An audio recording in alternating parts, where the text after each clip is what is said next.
All right, welcome everybody to another episode of the Break the Rules stream. I am your host, Lev Polyakov, LevPo on Twitter, and it is a great pleasure for me to finally have at least the first half of the episode where we talk about Sonic the Hedgehog for Free for All Friday. And I have a wonderful panel here tonight. We have some wonderful oldcomers as well as newcomers, including T.J. Davis, who did the vocals for Sonic R. Now, I know there's a divided consensus among, whether, how people take the game, but the vocals I think are absolutely outstanding. I've loved listening to them ever since I was like 10 years old, or I remember how old I was when I played that game on the Sega Saturn. But either I way, love that one. Excellent yes, game. excellent game. And we also have Metaphor Man back with us, but for the first time, revealing his handsome face and the beautiful hound that is behind him over here. I just want to do a spotlight. Look at that. Look, he's reacting to me calling attention. There we go. You should know is yeah. Yes. And we also have over here a newcomer, Tom64. Now, you guys don't know this, but I grew up but like in my post-college 20s, I used to love nothing more than turning on YouTube while I was eating and watching Tom64 playing Sonic Unleashed. So, Tom64, it is a great pleasure to finally have you here. I was always a big fan of yours, so thank you so much for coming in. And we also have Hotep Sophia coming back again. Thank you so much, Hotep Sophia, for coming back in. I love you, and it's great to see you. Hey, and of course, we have Remus. Luke Valentine is back. We have Charles Kahn. We have Menace, aka Apple Dog, lives. So I want to start this out with our guest of honor, TJ Davis. TJ, you're incredible. You have the gift of the heavenly vocal cords, of the Euro pop persuasion. I don't know how else, like what specific style you would classify that music as. But either way, can you tell us a little bit about how you got started and how you got introduced to Richard Jake, Sonic R, and just your whole career from there? Yeah, well, I've been working with a pop band called D-Ream, which were very big in the 90s in England at the time. And the percussionist, it was the percussionist's girlfriend actually, went to college with Richard, and he was looking for a singer to demo some of the songs for Sega. And they had a couple of ideas what they wanted to do for the game, and she put me forward for it. I went to meet him at the Sega offices. And he said, why don't we just try, we'll try a couple of songs. And the first one I did was Supersonic Racing, just a demo. And they sent it over to Japan and they loved it. And I wasn't sure whether anything was going to come of it, to be honest, because I thought they might go for a name, somebody already with a famous name to do the tracks. But thankfully, they liked me and they liked my vocal and they loved what Richard was doing. And so then we did the whole game, which was wonderful. It was great. So that was a really nice thing to get, definitely. How were the tracks composed originally? Like, were there certain ideas of the levels and then the music came, or how did that whole thing work out? It's probably more a question for Richard, because a lot of the tracks were pretty much done by the time I met him anyway.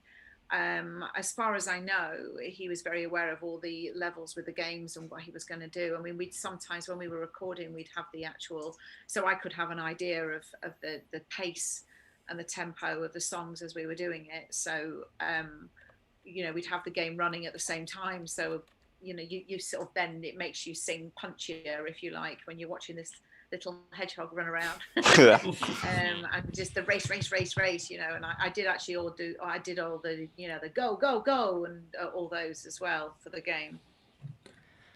And when it comes to the levels, do you have a favorite, well, first, do you have a favorite track? Quite a few people ask me this actually. I mean, I know everybody loves Can You Feel the Sunshine? That's one that you really remember from it. But I think probably Living in the City, and I know that's one. That one's my favorite. As well. I think my favorite is, well, I like Radical. I mean, they're all great. The one thing that has really stuck with me is just this positivity. I mean, even the lyrics, talk about, can you feel the sunshine? Wait, hold on. I cannot believe I memorized it before. I do not remember it right now. Can you feel the sunshine? Doesn't it brighten up your day? Don't you feel that sometimes you just need to run away? So what does that mean, run away? Because if the sun's already shining, why run away? Wouldn't you just stand there and appreciate the sunshine? That's going with the game. I think it's the whole voting game, isn't it? That's what. Yeah. Also, we're British. We explode under natural sunlight. Like vampires. That's so true. And I love just how much rhyming there is in there. Like, I'm not one of these snobs when it comes to, like, oh, there's too much rhyming. It's like, without you, there's nothing for me to do. Can you feel the sunshine too? It's coming through. It makes me feel brand new. And then when you're obviously the sun, Lev, is related to the it's related to the alchemical property of Sol, and so that is potentially the the sun is like this Gnostic metaphor within Sonic. Yeah, I figured it was Egyptian. I thought they were worshiping Ra, the sun god. That was what it was all about. I think it's all connected. Like in my Esoteric Sonic, I guess we might as well go into it, right, since we started talking about this. But anyway, for those who are not aware, if you go to my Twitter, twitter.com/levpo, in fact, I'm going to post it over here in the btr-chat for everybody. If you go into my pinned post, and follow me on Twitter, once again, if you go into my pinned post, it is this esoteric history of Sonic the Hedgehog, which few people know about. So, in fact, I'm going to make In fact, exactly one person knew about it because he came up with all So this is the first one over here. So you see Sonic pointing the finger up. This is like one of those like export schizographs that someone came up with. I genuinely love that somebody had this, that somebody figured this out. Somebody understood the symbols. That somebody is Lev. That somebody is Lev. So this is in ancient Egypt. No, it was Mesopotamian, like the base. Mesopotamia, Iran. It was important for Iran. In fact, I wrote it down over here that the hedgehog was considered to be a sacred animal for the Zoroastrians because the hedgehogs killed a lot of the vermin. And when you think about certain badniks that Sonic ends up fighting, the jerk-offs. I'm getting franchises wrong. That's Sonic. We'll get there eventually. Related. We'll get there eventually. Hey, but we'll get there. Let's. A lot of badniks really are a lot of vermin, aren't they? Oh my god! When I was a kid, I played Sonic 2 on the Sega Genesis. My cousin gave me a Sega Genesis, and that's like I remember playing. I remember like just the voice, the sounds like, and then like in the between the buffer music in between the rounds or whatever, like that. Oh man. Well, the first badnik is this ladybug over. Is it a ladybug? Yeah, I'd say so. That's got to be a ladybug. Some sort of beetle, but it mostly looks like a ladybug. Motobug, that's it. An aphid of some sort. Yes. And they even made a special. They even made a special edit of Sonic where you get to play as this guy, because this was the very first badnik that Sonic ended up clashing against in Green Hill Zone. But basically what I write over here is about how these badniks over here, so they represent the souls which are trapped in darkness, and according to the Avesta, which is the sacred text of Zoroastrianism, eventually there's going to be a good versus evil clash, and good wins, and then all the souls that are trapped in darkness will be released. So as far as even our conception of good and evil, I think a lot of it has to go back to Zoroastrianism, because when we had the Jewish people who were taken away from Israel and brought into the Babylon in the Babylonian captivity, there was a lot of Zoroastrianism that was being spread around at the time, along with the other mainstay religions of Babylon. And I think they got attracted to Zoroastrianism and adapted this aspect of dualism, of good versus evil, into their into their identity. And again, that's one theory about how there was this origination. But it is very interesting to think about that it wasn't really like Judaism that was like the first monotheistic good versus evil religion. Before that, there was Zoroastrianism. And I personally think like these ideas, they arise within people eventually, like as you start to as you start to grow and cultivate into like a higher level culture, you'd be able to recognize that you are hurting somebody, and you try to compensate for that in other ways. And I think we're kind of going through that right now. Wait, what is the point of Sonic though? What is, like, I never got. Sonic represents good. Weren't you listening? Going fast is the point. So listen, if we were to take a dronological Paul Virilio thesis on speed and politics and how speed is increasing with digital technology, we could say that Sonic is the ultimate representation of a sort of a property of pure speed and a pure force. And I would argue that the games are more about trying to slow you down. If you go back and play, like, the first world zones, very fast, lots of spiral things, a lot going on there. But once you get to that second world where it's like the Roman Marble Zone. Marble Zone, yeah.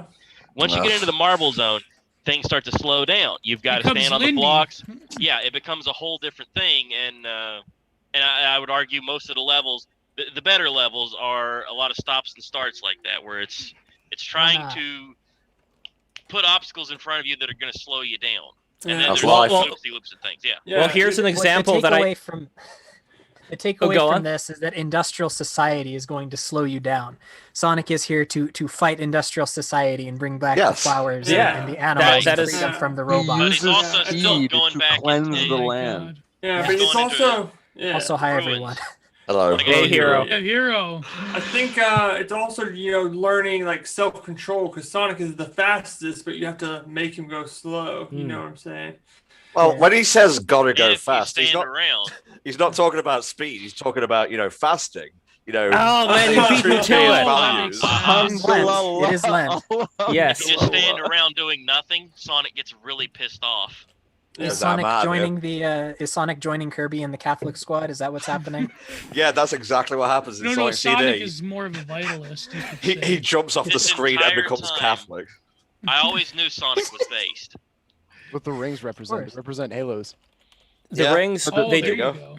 No, they represent halos. Yes, I do cover the rings. In fact, let me pull that one up over here regarding the rings. Put a ring on it. Yeah, don't get it 6 twisted. of 500. Okay, he's got all of his P's and Q's squared. Okay, he knows what's up. So what is a ring? A ring is a circle, the circle of life, the circle of birth and death and rebirth. Okay. And it is something. Yes, and it is something that we are all a part of. But then the question is, what is beyond? I'm going to refer you to special zone. Not the special zone. Although the special zone mean? Actually, I could refer you to the special zone too, as a matter of fact. So the special zone is heaven. So you go through the ring, much like when people see the light, they go through the tunnel. So they go through the tunnel, and then they end up in this zone, this special stage, which is timeless, where it's all psychedelic. So especially like a DMT trip.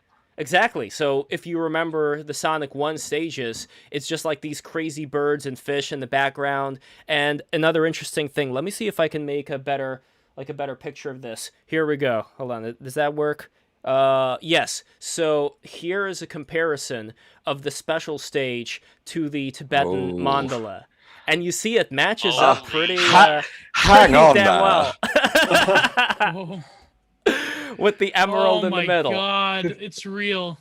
It is real. This is what I'm telling you. I found this out back in 2016 in my backyard. Nobody will ever convince me that's not what that was. Yeah, I wasn't joking. Lev has actually got his P's and Q's squared. It's ridiculous. So this one over here, I want to call your attention to this one.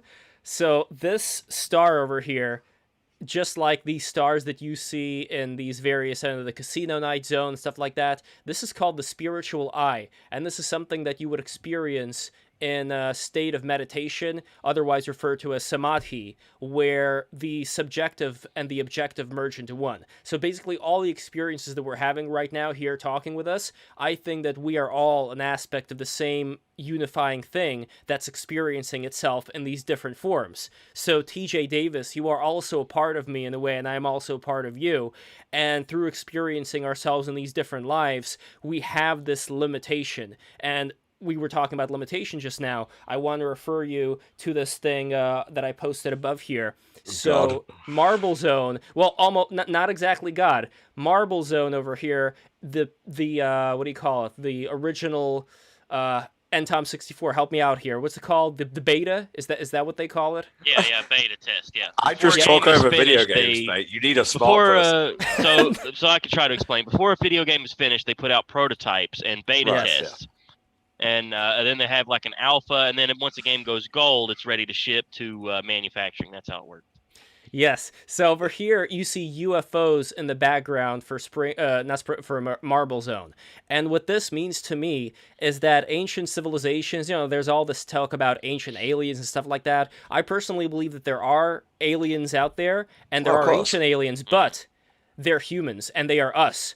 We are also of the bloodline of the ancient aliens that seeded the planet Earth and created life as we know it over here. So we share within their aspect of, again, all of us just like, I think, part of one unity, God, whatever you want to call it, that's split up.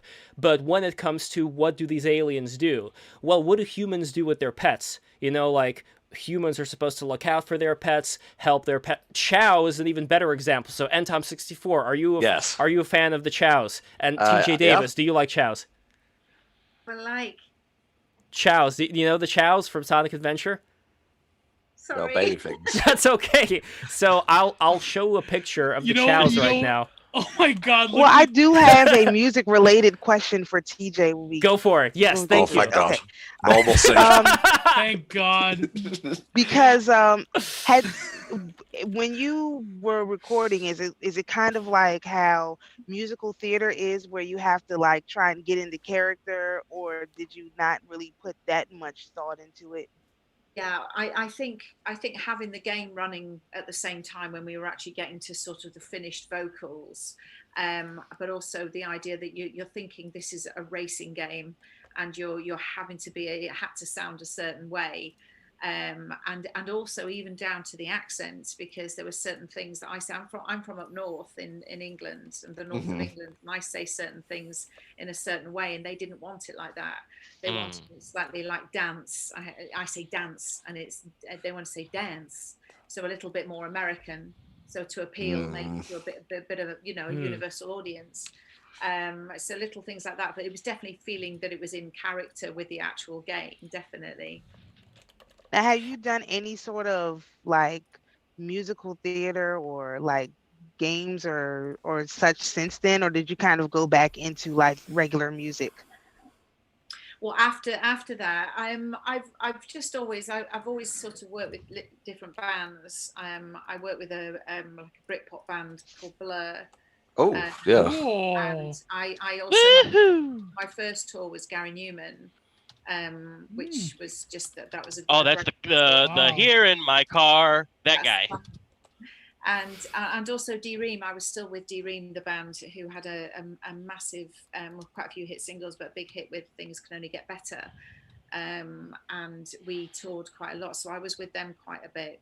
And yeah, worked with lots of sort of different artists over the years. So I ended up staying, if you like, in pop and rock, an awful lot of dance music. I did a few singles of my own as well. So yeah, that's what I've been doing really. And what is an inspiration of yours that got you into music in the first place? Oh gosh, I've always just loved sort of torch singers, if you like. The huge sort of the big vocals. I'm a massive fan when I was a kid of Barbra Streisand, Whitney Houston, Aretha Franklin. I love Barbra Streisand. People Who Need People. That's a good one. Oh, growing up with Barbra Streisand, my parents were really into her and listening to the old albums. And it's great from a vocal technique point of view. It really helped me learn how to sing. It really did. But I love everything like that. I was a massive ABBA fan when I was a kid.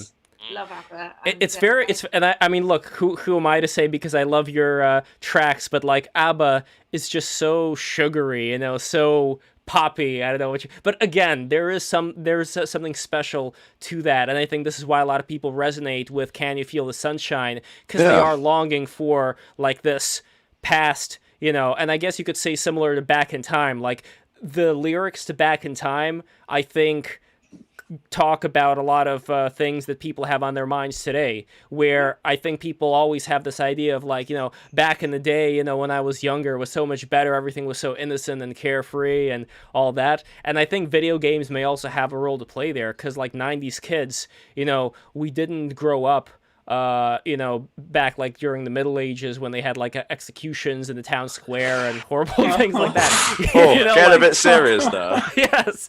No, but the point is that we grew up with executions virtually, where we can execute people, on the screen instead of, seeing it in real life. And I think that may have that's just simulation theory, Lev. That's just simulacrum. Well, I think it may have had a certain effect on us growing up, where, and I want to get into this as well with video game culture, where it does feel like a lot of people today who have grown up within that culture, and this is what I want to talk to MTom64 about as well, because you have a great style about you, the way that you're able to talk. But what I'm always curious about is, in the world that you inhabit, and I think that you, and I'm talking specifically to you right now, Antom, that you have infinite potential, because I see your aura.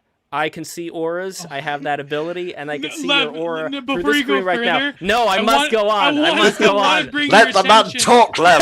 I want to bring your attention to this comment by DJ Sweets in the chat. He said, "I can't believe Lev put this poor woman on just to hear this live schizo post." Amazing. No, listen. I grew up playing. I think the conversation about Europop is a bit more interesting to me than Sonic, but that's my cup. No, we're gonna go back to Europop. I think this is the autism stream.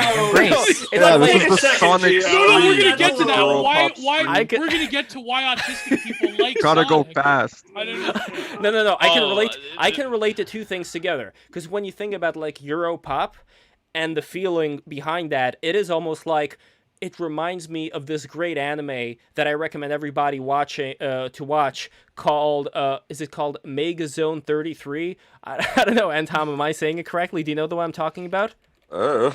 Let's see. Yes, Megazone 23. That's it. Like Jordan's jersey number. So Megazone 23. For those who don't know about it, it was a Japanese cyberpunk animation, and it was set in the 1980s. Now, this is going to be a major spoiler, so please forgive me. Is Sonic in it? No, unfortunately not. But they have spiky. Go ahead. They have spiky haircuts, very similar to Sonic. But it was set in the 1980s, but not really. It was like set in 1980s Japan, but it was actually set on board a space station, like a space colony that had the people, they had to go off of Earth because they saw that people were contaminating the Earth. So they pulled them off of the Earth and had them live. Yeah, and had them live in this space station. The Jetsons poisoned the world. That's why they were up on those stilts. Well, the bottom layer of the planet is where the Flintstones live, obviously. They live in hell. Flintstones live in hell. That's and they have a crossover like the. Didn't they go to the bottom of one of those planets in the Jetsons movie, and it was all trash? Oh yeah, I think so. Oh man, that's so sad. Yeah. That's kind of like okay, but anyway, they were living. The people in Megazone 23 were living in the perpetual 1980s. It basically reset, and everybody's memory. That's like Japan now. What's that Black Mirror episode? Where they're living inside a simulation. Yeah, but that is a simulation. So I guess it's similar. The one where your mom's a mirror or something. Yeah. Yeah. But the idea here is that these simulations or colonies or whatever, the reason why they chose the 1980s, at least in Megazone 23, they said because this is the most peaceful time that humanity has ever had. Huh? And I think this goes to TJ Davis, to these beautiful tracks that you composed. I think this is people longing to have a kind of peace and a kind of rest away from a lot of the chaos that they are experiencing. And maybe there was this time back in late 80s, early 90s, before war on terror and social media. Before the towers fell. That was exactly much that grace period in human history. Exactly. Unless you were in Eastern Europe, but that's besides the point. Or South America. South America, Eastern or the Middle East. Yeah, or the Middle East. Or China. Africa had a lot of problems in the 90s. Didn't the Middle East calm down a bit during the 90s or no? Or was still... because the Russians moved out of like some of it. Calm down a bit here is relative, right? Well, Russia. Yeah, it's still the Middle East. Yeah. Yeah. Well, in the Middle East now we're returning to the order of. Oh, that's another conversation. Yeah. No, we'll get there later. But anyway, what I wanted to say, and this relates both to TJ Davis and Ntom64. So Ntom, the environment that I think both of us lived in, because I assume we're the same age. Would you be able to say how old you are, or do you want to keep that at 32? Okay, I am 30. I'm 31. Yeah. So so pretty much right there. Okay, so this is my stream now. I'm the oldest. Go ahead, mate. So we both grew up in an environment that I would say is pretty close to a hug box, but it may not be as much of a hug box in comparison to a lot of the millennials. I mean, we are millennials, sorry, compared to like Gen Z kids, because it seems to me that a lot of them have already grown up connected, grown up with the internet, and I don't know how secluded they are, but it does feel like they haven't experienced as much, dig, dog shit, you are not it. I don't know what the British version of that is, but, all these schoolyard games that we used to have back in the day. Oh, yeah. And just something to clear our mind a little bit, because we're having actual human-to-human contact. But right now, like a lot of even the identity of people that are being formed today, who they see themselves as, so much of that is dictated by the online culture and by all these quote-unquote influencers or whatever. And personally, like, I am one of the people who thinks that I don't have a problem with people doing whatever they want, but my whole thing is I would prefer there to be a better influence out there for people to strive against pressure. Because like you were mentioning before, and like I was talking about those UFOs in Marble Zone symbolize the pressure that the aliens are putting on us as guardians of humanity so that we overcome certain problems that we have. Because if it was just a matter, and hear me out, if it was just a matter of us continuing to play the games of the quote-unquote gods or the Nephilim or the Anunnaki, who were the people that settled Earth and brought civilization back after the Great Cataclysm, then we would have just had pagan civilizations. Then we would have just had the pagan religions, and we would have just gone in these circles of civilizations like ancient Greece and ancient Rome, like flourishing and then dying off, flourishing and then dying off. But what's interesting to me is that specifically when we get to like the Abrahamic faiths, very interesting things start happening. First of all, we have one God now, and we also have an entity that guides the movement of the Hebrews, where in the Torah they describe how there was a pillar of fire and a pillar of smoke that guided them, and how there was manna that was dropped from heaven, and how the priests wore these crystals on their apron that lit up. Oh god! This isn't the Chaos Emeralds, is it? It's the Chaos Emeralds, exactly. Oh, so I was waiting for the setup. Yeah, so the priests, they wore the Chaos Emeralds, and the Chaos Emeralds shone whenever they asked the question to God. So my theory, and I know this is very sacrilegious, so please forgive me, but my theory is that I think that the Christians and the Jews and the Muslims and like a lot of the Abrahamic faiths, they are definitely onto something important. And this is what I agree with Owen Cyclops on, as far as the feeling that you get when you know the difference between right and wrong. It is a very correct one and a very important one. As far as the origin of that, though, like my whole thing is I think it was an alien setup. I think that we have guardians that were kind of dictating the path that human beings, that the earthlings have to go through, and the pressure that's being applied to us through all the trials that we have to undergo. So to turn this all back to Ntom64, what? Yes. What do you notice in the culture that you grew up in that seems to be like the biggest pressure, the biggest hurdle to overcome? Where do you see work has to be done from the experience that you have had through your life? And then I want to bring the same question to TJ Davis. The biggest pressure I felt during the 90s was mostly just to conform. It didn't really feel like there was any one person saying, oh, you should do this, you should do that. It was mostly just the media saying, consume this. consume that. I'm not the smartest person, so that's about as the best announcement as you're gonna get. The fact that you say you're not the smartest person means that you are way smarter than many of the so-called professionals or professors. Because look, even the way that you're saying it, it's so refreshing. I feel like I want to sit next to you at a pub and just have a pint of, I don't know, what's your favorite beer? Do you drink beer? I do not drink. Ah, okay. TJ Davis, what's your favorite beer? I don't drink beer, but I do like a nice red wine. All right, that's classy. Which what kind of red wine? Merlot, Cabernet? I like a Pinot Noir. Pinot Noir. There you go. Excellent. Or a nice Malbec. I do actually have a little gin and tonic here tonight, though. Cool. So I'm just not invited to this pub thing anymore then. So. Well, I mean, I don't know. I guess, is there non-alcoholic beer? I mean, would they look down upon you if you?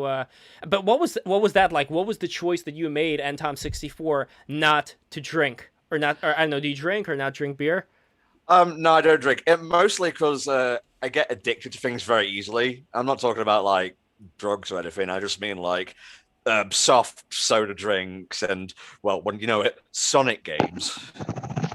Now, why Sonic games? Okay, I'm not gonna spout my madness anymore because we have so many people here that want to speak. But you've heard from me, and I'm gonna speak a lot more afterwards. Not right now. I'm gonna shut my trap, and I want to ask Tom64 the following question. So, Tom64. Why do you like Sonic? Why do you like Sonic games? Even, like, I don't know, Sonic Unleashed, it looked very repetitive. So, I don't know, tell me, like, what's going on? Okay. Well, first of all, I'd like to give a shout out to Flaming Claw in the chat, or Flame His World, because I know what answer he'll be going with as to why he likes Sonic. But as for me, the character has always been appealing. He has a very, like you were mentioning with the Sonic R music, he's very upbeat, he's very optimistic, very positive. And the game's great level design, great aesthetics, great music. Kind of lost a little bit of that pizzazz when it went to 3D, because it's just harder to program in 3D. And this is something I came to a realization of recently. It's the character of Sonic. He's why the brand has survived all this time and will probably survive for another 30 years. He's just likable, and I think that's the full stop. He can really move, and he's got attitude. Yes, he does, yes. And listen, according to Sammy Classic Sonic fan, 3D ruined Sonic, and you people want more and more. You ruin the game, you ruin the franchise, and there's consequences for your actions that you don't realize. I'm not taking the blame. I think, he's completely correct. right. 3D is good. No. Pull up the clip. Pull up the picture of Sammy Classic Sonic fan. I agree that 3D ruined it, but that doesn't mean that like the first Sonic Adventure doesn't fucking rock. Because it does. There's things about it that are really good. I hate having to hunt down the levels, like the RPG hub world. Like that was a huge mistake. What were they thinking? And they've done that with other Sonic games too. Yeah. That was a colossal mistake. It ruined it, but it didn't have to ruin it. Right. I think is the. I didn't care for Mario 64 Adventure was super either. fun. Well, TJ Davis, do you like Sonic Adventure, or what Sonic games do you like, and what Sonic games do you hate? I think you might be asking the wrong person here. Yeah, I'm very curious. My brother's the gamer. Actually, he was trying not to look impressed when I first got the job with Sonic, but I know he was really. It was that typical younger brother thing. It's like, I'm not. You're not cool. And then all of a sudden, it's like I'm working on a game. It's like, okay, maybe that is a bit cool. Yeah. He thought you were the coolest, probably, but he couldn't say anything. Well, I mean, that was the Sonic game for the Saturn. Like, it was such a huge deal at the time. Yeah, it was the first 3D one. Yeah. And not even 3D Blast, because 3D Blast, it wasn't actually 3D. Like, it was 3D graphics, but it was like 2D. It was like that Donkey Kong Country thing. Wait. Where it was, 2.5D. Am I the only one in Sega 1 age group? Because that's... that was the first... I was going to say, the first video game I ever played was Sonic the Hedgehog. Yeah, but we had like a Sega 1, like the first one. Yeah, I'm a little older, so like my experience with Sonic, like I'd already played some of the what we now call the regular Nintendo. I played quite a bit of that, and seeing Sonic the Hedgehog was very much a oh, things have changed now. Like this is a whole different thing. Has blast processing. Well, not necessarily that. It's the color palette, the expanded sound chip, and there was always a really metallic sound to the Sega Genesis that I always quite loved. Mm-hmm. And, the feeling of that controller was totally different. Like having an extra button just blew our minds. Yeah, it was the Giga Chat of consoles when it came out. Yeah. I still love the Saturn though. Even the Sonic 3D Blast for the Saturn, I like that they had these extra textures on the those checkerboard patterns. And by the way, checkerboard pattern, that is also a Masonic symbol. Okay, I'm not gonna get into that much. But anyway, back to TJ. TJ Davis, what was it like working with such an amazing composer? Because he when we're talking about like Richard Jake, and I'm so happy you told me how to say it properly. Is it Richard Jake or Jacques? It's not. I thought it was Jacques. It's actually Richard Jakes. Put the S. Oh, Jakes. Ah, Jakes. Jakes. Yeah. Now it's a French name though. Like, is he French also, or what's? It's actually it's spelt that way, isn't it? I don't know really. I'm not sure. I'm not sure what that background is. Not everything we had that conversation. But yeah, back to your question. It was amazing. We just gelled. I think we just got on very. We're both quite silly. And we both, we'd mess about with, we'd always sort of say about how, it was obviously quite cheesy pop and it was Euro pop. And we'd say, how cheesy are we really going to get it today? And also he could actually tell if ever I was, say if I was tired, you can tell it in the voice. And you can't do that with these songs. You lift, you've got to smile every time you're singing it. And sometimes if you've done it over and over again, you might not want to smile. Well, that really comes across in the music for sure. Like that upbeat, happy, like a very fun, spirited attitude in the music of Sonic R. And I think we did have a laugh. We had great people around us, an engineer in there, a producer and stuff, and we all used to just hang out afterwards, and we just had a great time doing it. So then obviously we did another game, the Metropolis Street Racer, after that. You got a good comment on Twitter about that one. Oh, okay. That was good. I think that was harder in a way because it was lots of different styles of music for the different levels. But yeah, it was, both of them were great fun, and I just hope that me and Richard, hopefully we work together again in the future. It'd be brilliant. Well, go on. Yeah, so was that your first experience with Sonic, or had you watched your brother play, or was it just this was your first time seeing Sonic? It's the typical thing of an older sister not really being interested in what her younger brother's doing. But no, I'd actually, that was my first experience of it. And I didn't realize at the time how big the gaming industry was and how big it got.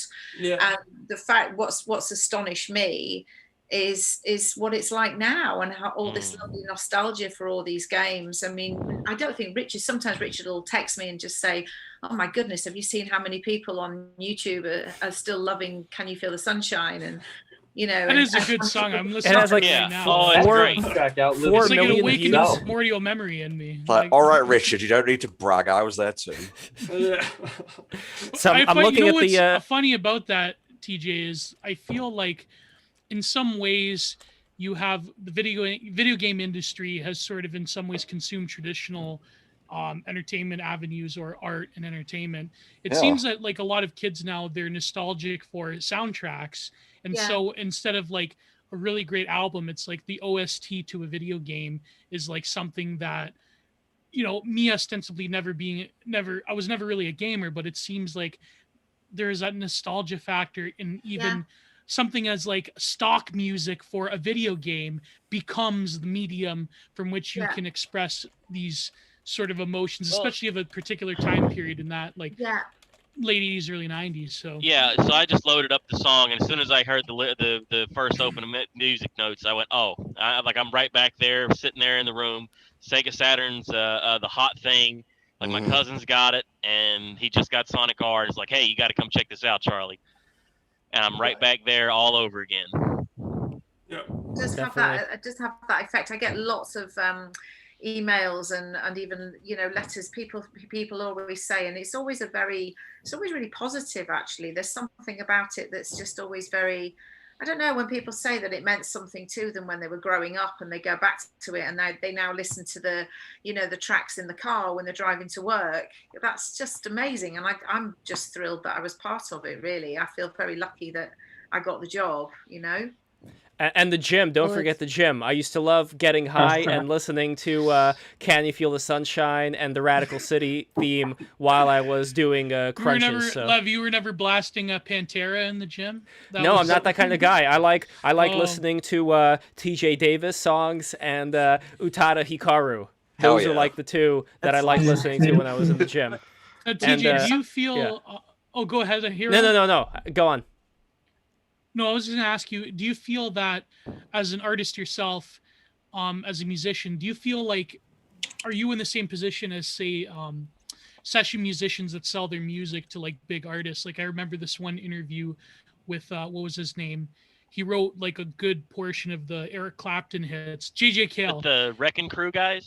Yeah. He said, JJ Cale, he said like, you know, I could tour, like he goes for these little tours on these songs, but he says that to him, he's not that type of a musician, a performing musician. It's more of his creation gets turned into something else. And even though when people hear Cocaine, they think of Eric Clapton, they don't think of JJ Cale, right? Yeah. So do you feel like as a musician that, is it a positive or negative, like the vast majority of people that hearing your music, they actually don't know like that you are the originator? Like, are you fixated on like the aura of like I am the creator of this particular song? Or... I'm actually, funny enough, there was something recently that somebody had posted. Is it DJ Shaq was doing he was listening to Can You Feel the Sunshine, and I actually quote tweeted it on Twitter saying, because like you say, nobody knows who the singer was, and I was actually, it was brilliant to watch that, and people were mentioning it, and I just said, I'm really pleased that I was part of it,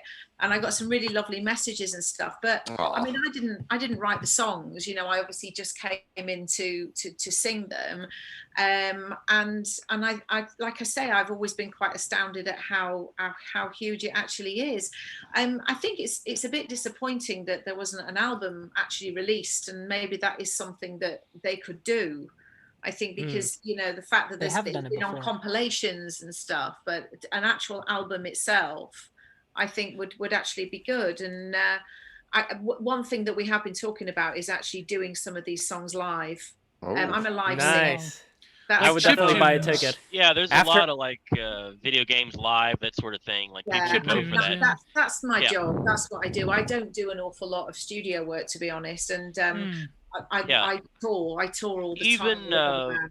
Even if you were just to go around to like video game conventions, like that's like a venue like right next door to one of those places, like that would be a very fun thing. Like people would go for that for sure. Yeah. I think so, and it's something that hopefully the world will open up at some point. Eventually. I'm buying my tickets right there. As soon as it opens up, I'm buying the tickets to England, flying down there, and I would love to hear you sing. And when it comes to this Can You Feel the Sunshine song, I looked up, it has 5 million views, and that's just like one video. So imagine that, TJ, 5 million people, more than 5 million people have been listening to you for days on days and days. And we have a comment over here from Cha Cha Shakala. Oh yeah, my boy. Legitimate question for TJ Davis. How do you feel knowing you helped create one of the most iconic soundtracks of all time? Oh gosh, that's amazing.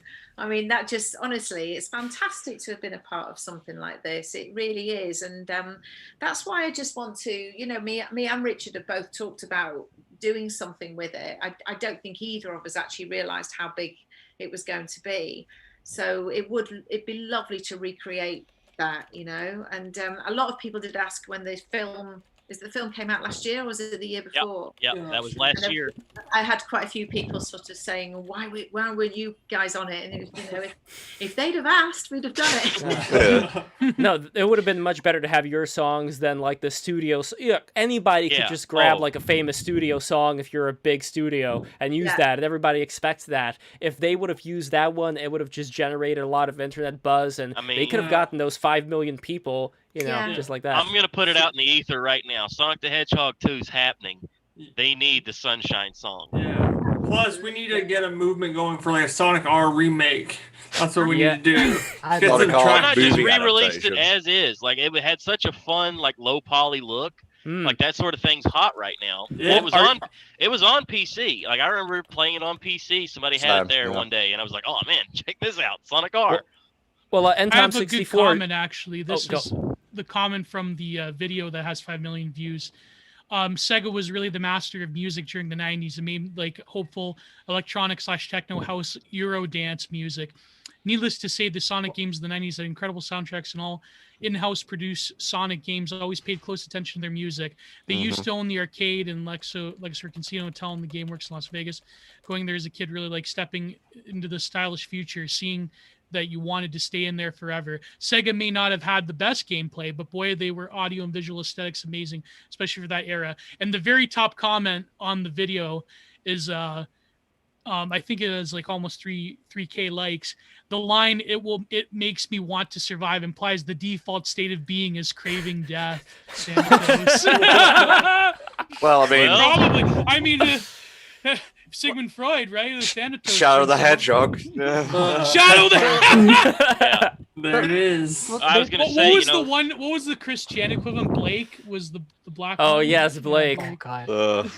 It's funny you mention that, Gio, because it's that's something that I think was brought up earlier that I think is interesting, and it's that people chalk up the popularity of video game music and OSTs to almost entirely nostalgia, and I don't think that's a fair thing to say, because this still the way stands as a good piece of work. The amount of effort that's put into these things, because the companies, at least they used to, they knew this is something you're going to hear on repeat for hours and hours and days and days and months and years. You're going to hear this on repeat, so it has to be something good, and that's why these are so like. This is why they're made in such a way that's so like enjoyable, and I think Sonic R soundtrack is definitely one of them. Yeah, but there is nostalgia factor in. Oh, of course it's there too, but it's not just nostalgia. I forget which video on Vaporwave it was. I think it was Mr. Amazing's video.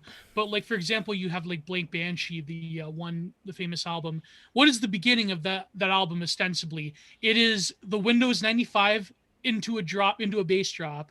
So, but if that Windows 95 sound wasn't there, you know what I mean? It's like, it seems that video games, because of they have a different approach to copyright than with artists.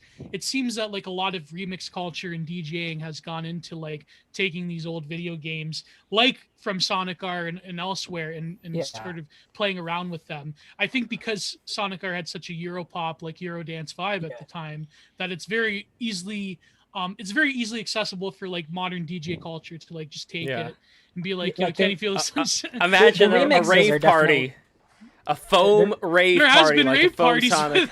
Yeah, the Sonic R rave. The remixes are definitely reliant on nostalgia, but I think the initial songs themselves have much more to do with the fact that they were made in such a way to be, as enjoyable as they are. And I think that's really impressive. People will talk about like Koji Kondo from Nintendo doing that. I think in Sega's case, Sega really shines in their music for this, and they always have, even through the 90s and up through the 2000s. The music they always picked were things that were really kind of like what was really hip, what was really popular. In the 90s, they had the fun like kind of soul, kind of Europop music, and then in the 2000s they moved to like hardline rock. I'll tell you another thing. I'm trying to remember the name of it. I think it was the Spring Yard Zone, something like that. It's very, very much a New Jack Swing sound to that area. Oh that zone. Totally. Like you could very much feel that. Oh, like this ain't Nintendo. They wouldn't do this. Yeah. And I love that about Sega at that time, because it was like, WCW to the WWF or Coke to Pepsi. Like it was an alternative. It was something that most of my music as a kid came from the title songs for various wrestling pay-per-views. Yeah.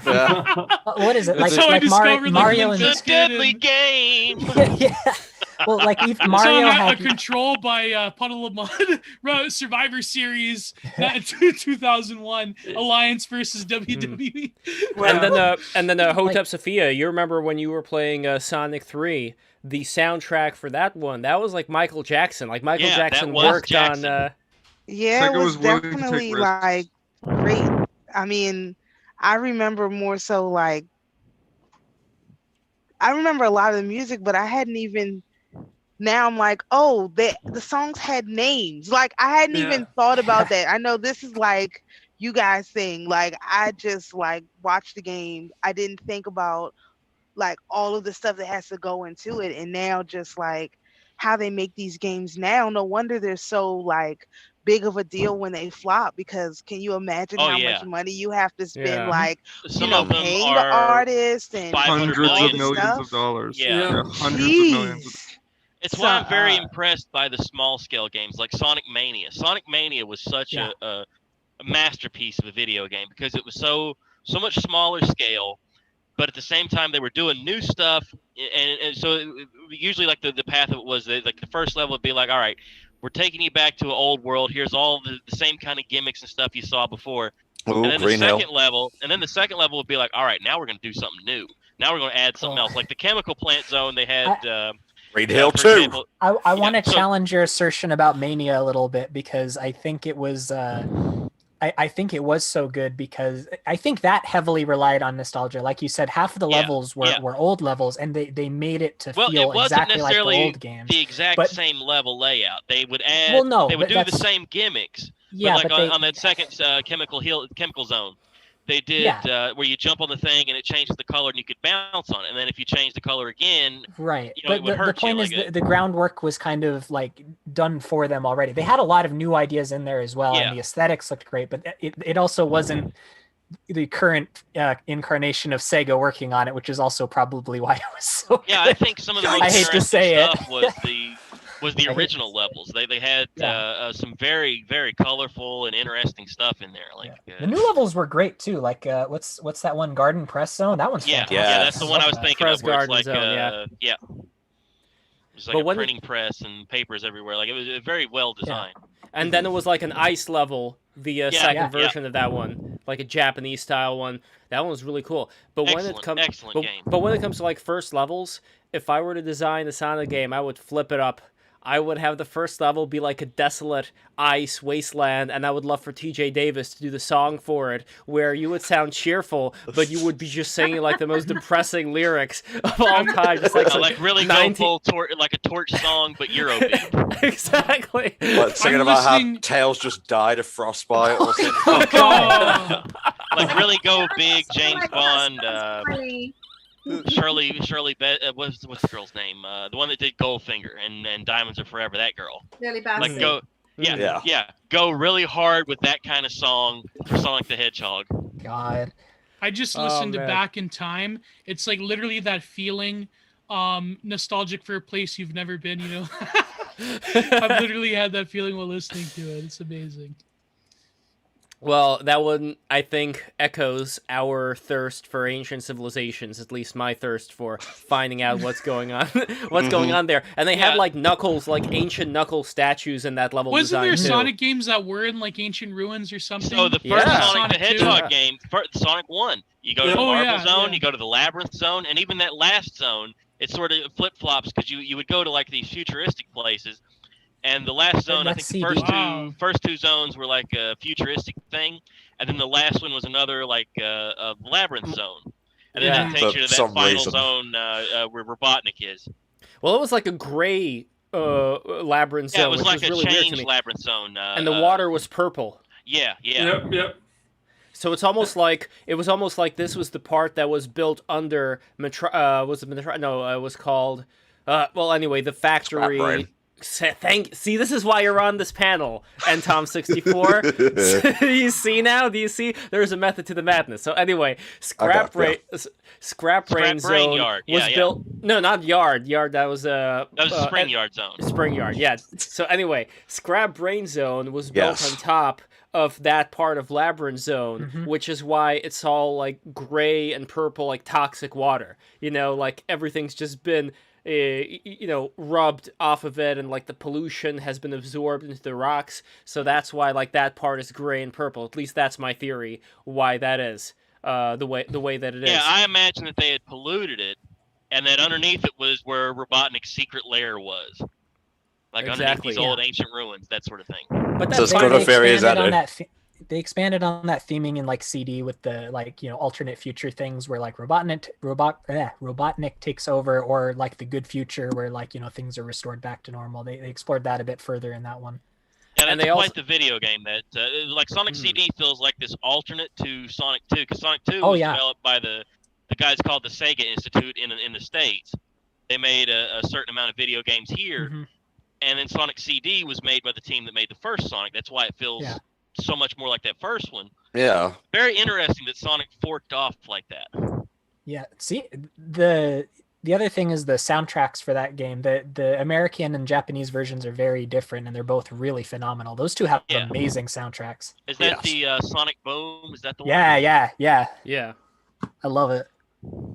Now there was also the Right Said Fred song Wonder Man, which was also British, and that one was made for Sonic 3. I don't know, like, I assume, just like people naively assume all Russian people know each other, that people within the British music scene also know each other. Do you know, or have you ever met Right Said Fred? They don't live very far from me, actually. I've seen them a couple of times, but I don't know them. See, there we go. At least there is that, which is weird because you would think like living that's not related to being in the music industry, but it is an interesting coincidence. And we also have as big as the world is, it's also very small. Go ahead. True. Well, we have $5 from DJ Sweets. I have to point out that Lev has almost gone a whole hour without mentioning Sally Acorn. Okay. Oh boy. Okay. So TJ, Sally Acorn. I don't know. Do you know Sally Acorn? First off, no. Okay. So I will show you a picture of Sally Acorn, but also I want you to guess what her hair... No, Lev, not the one picture. No. I'm not gonna. Don't show her the bones. Like, I'm not gonna torture TJ like that. Who do you think I am? But okay, this is Sally Acorn over here. This is what she looks like. So, TJ, what do you think of her design? Well, okay, that's Sally Acorn. Okay. Yeah. No, she's looking cool. I like the boobs. Yeah. So, do you notice anything about her hairstyle? Anything familiar?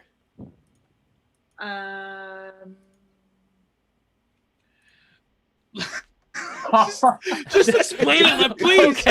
Okay. So Sally. Don't put her through. Okay. So Sally Acorn, she is a princess. And her hairstyle is like Princess Diana. Really? Yeah. See, it has like this upper Pull up area. A picture of Diana. I need to see them side by side. No, oh my God! I didn't get that because of the, I don't see Diana like that really, especially the color hair and everything as well. So yeah, like now that you say it, I kind of see it. But put them side by side. Here. Okay, I'm gonna put them side by side. So this is Princess Diana over here. Hold on, let me scroll down. Okay, this is Princess Diana. Here, I'm going to make it. And by the way, Zachary Elwood is here. Thank you so much for coming in. We are going to get to you just in a bit. So over here, Princess Diana. Right. See, it has like this upper layer over here. And this is Princess Sally. How is that? I don't see the connection. I don't see it. I see it completely. I see it. I never would have thought of it, but I can somewhat see it. It's all suggestion. It's all suggestion. I'm like 60% there. Yes, but anyway, Princess Sally Acorn, I think she was intentionally... Zachary, do you know Princess Sally Acorn by any chance? Sorry, I don't. No problem at all. I have no problem with that whatsoever. But just so you know, the history here. So back in the day, Sonic the Hedgehog was a very popular video game character, cartoon character. He had an animated series that was made and a comic that was made before that. And he's not dead, he's just old. Yeah, and they were searching for characters. They were searching for characters to become like Sonic's friends to fight against Dr. Robotnik. And one of the characters they invented was called Princess Sally Acorn, and she was based on one of the little animals, little helpless animals named Ricky, who was a squirrel who was in the robot. She was based on that. Yeah, so Ricky from Sonic the Hedgehog. I'm going to put a picture of him as well. There was a bunch of animal buddies. There was like a walrus guy. There was for some reason she was a southern rabbit. No, not that one. I'm assuming Lev means the animals that got freed out of the robots. Yeah, here. This is Ricky. Yeah. So you see, Ricky also looks a bit like Princess Sally. So this is an animal that was freed from the robot. And when it comes to the design that they chose, like Ricky versus Princess Sally, she has a very feminine form, you know. So I think this was a way for people. No. Maybe Ricky was her cousin. No, but this is important because is this more appropriate for the furry stream? I'm just. I will make it work. No, I will make it work, and then we're gonna move on to Zachary. I feel like once we go too far into Sonic talk, it takes a turn. Yeah, but this is very this is a very important. Sonic, I agree. love everybody. I agree. You know, but this is a very important thing to notice too. That I think people understand that, you know, there is beauty out there and there is female beauty, and people like that. Okay, Lev, so please just let's move that's on. all. Please. That's all. Okay, I'm not gonna say any more. Isn't that illegal now to say that? Take his mic. Oh, I'm not gonna say any more. But no, but it's like Sally Acorn. She's a princess. I don't know. Old enough for Ken Pandas. Someone said in the chat that she's. It looks like someone in the chat said 32 years old in squirrel years, so it's okay. Okay, there we go. Yeah. So anyway, Charles, I know Charles, you have to go, and you are going to do some. You're going to do a D&D show. What's going on? I do Dungeons and Dragons every Friday at 6:00, so I got to bounce. Nice. Dungeons and Dragons. Everybody be cool. Love everybody. Laugh more. Take care, Charles. Great to have you here. So now that we are moving away from the Sally Acorn and squirrels and feminine squirrels and all that, and moving on to Zachary Elwood, we were talking about games, and we were talking about video games. And by the way, TJ Davis, if you don't know TJ, you should know TJ. TJ is one of the greatest vocalists that I've ever listened to. She made the soundtrack for Sonic R and for what was called Metropolis. Street Racer. Yes, Metropolis Street Racer, and she just has vocal cords from God herself, and so I think that you guys should definitely get in touch after the stream. And Zachary, you are in the world of poker, a very different kind of game, and I would love for you to tell us a little bit about who you are, how you get into poker, and what kind of things are interesting to you right now, as far as like the books that you're writing about, the divide that you're seeing today, and how you're able to read people's emotions and all that. So take it away, Zachary. Well, that's a big, lot of subjects, but basically a quick rundown. So I used to play poker for a living, you know, back in 2003 to 2007 time period. That was like my main source of income, and then supplementally on the side since then.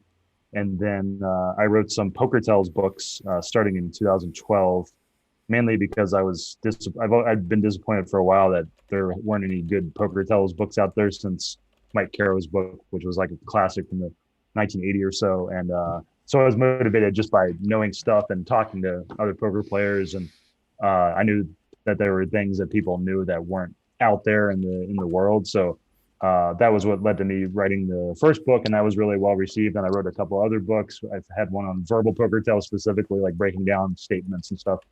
And I have a video series too. I have a psychology podcast, which is just general psychology and behavior stuff, and it was kind of tied into my interest in, you know, poker tells and general interest in psychology. And then I also did some independent research into online deception, like fake accounts, fake social media accounts and stuff like that. And I guess tying it all together is just general interest in psychology and reading people and stuff like that. Yeah. Well, we already have a five Canadian dollar donation asking you PLO or Hold'em. Oh, definitely Hold'em. Yeah, I've barely played any PLO. There we go.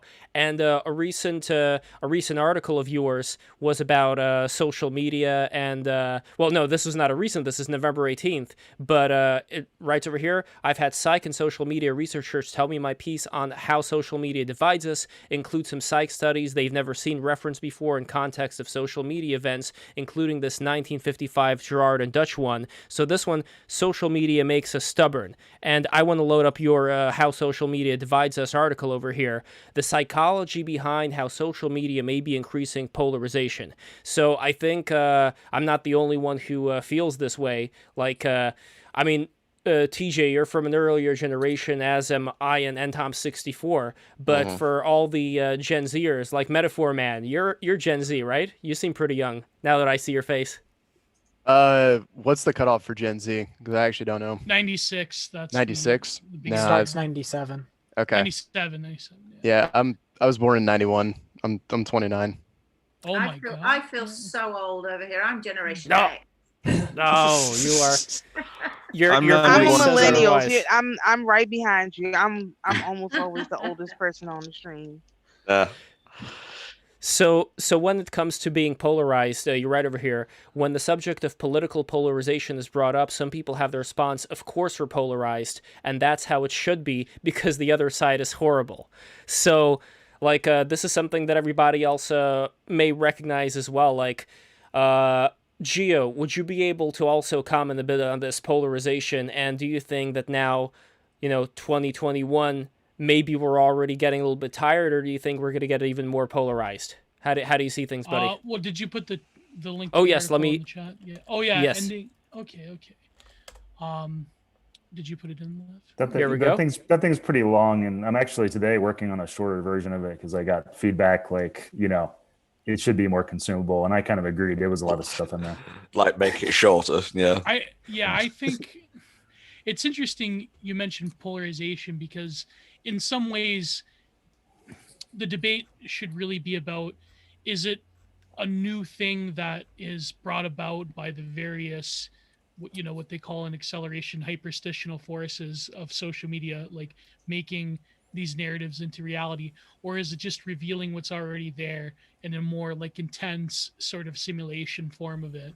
Because that is the real debate. Because nowadays when you talk about the changing face of social media being sort of corralled by these large tech corporations in tandem, then we're starting to see that in terms of the political or cultural divides between people, there will be, I predict, a more steady intensification of this like e-tribalism. And there was this really great Medium article about dark foresting as social media companies start banning people left and right for going against whichever like favorable consensus it is to the apparatuses of power. Then people would just be driven into their own selective groups where they don't have to be able to be subjected to people that would surveil them and report them and disagree with them in any sort of fundamental way. So for example, there was the and this isn't my take, this is the Spandrel article. There was this Chinese social media company that had a relative amount of freedom until the Chi-Coms cracked down on it. And then what happened was, as soon as all of the unique and interesting posters were basically censored by the Chinese government, they retreated into private messaging groups, and the social media site still largely existed. I forget what the exact, it was called Weibo or something. The exact platform. Yeah, Weibo, yeah. It remained, but it remained in sort of a zombified state. There was people, doing like the equivalent of mainstream blue checkmark takes, but it wasn't the same. It didn't have the same verve to it. But now imagine a internet-wide sort of media ecology where dissent from the norm is not tolerated anymore. Now you'll have basically, in some ways, a return to an earlier internet model where everyone's in like a little million islands of text chat groups and forums and anonymous image boards. And so maybe that would be the future of the internet. That would there would be a sort of a terrible stasis to what is outside of like the largest social media companies. So. But that's kind of how it was in the past, though. Mine is the normies, where you had to work to get content before. Yeah, exactly. And it started out as being like the people who put the work in, who got into these communities, and there was sort of a kinship because you were able to pass through the hurdles and get in, unlike everybody else. So now it is an interesting thing. Like Zachary, do you agree with what Geo said, and what would be, let's say, a short consensus of where do you think we are right now in terms of our disconnection?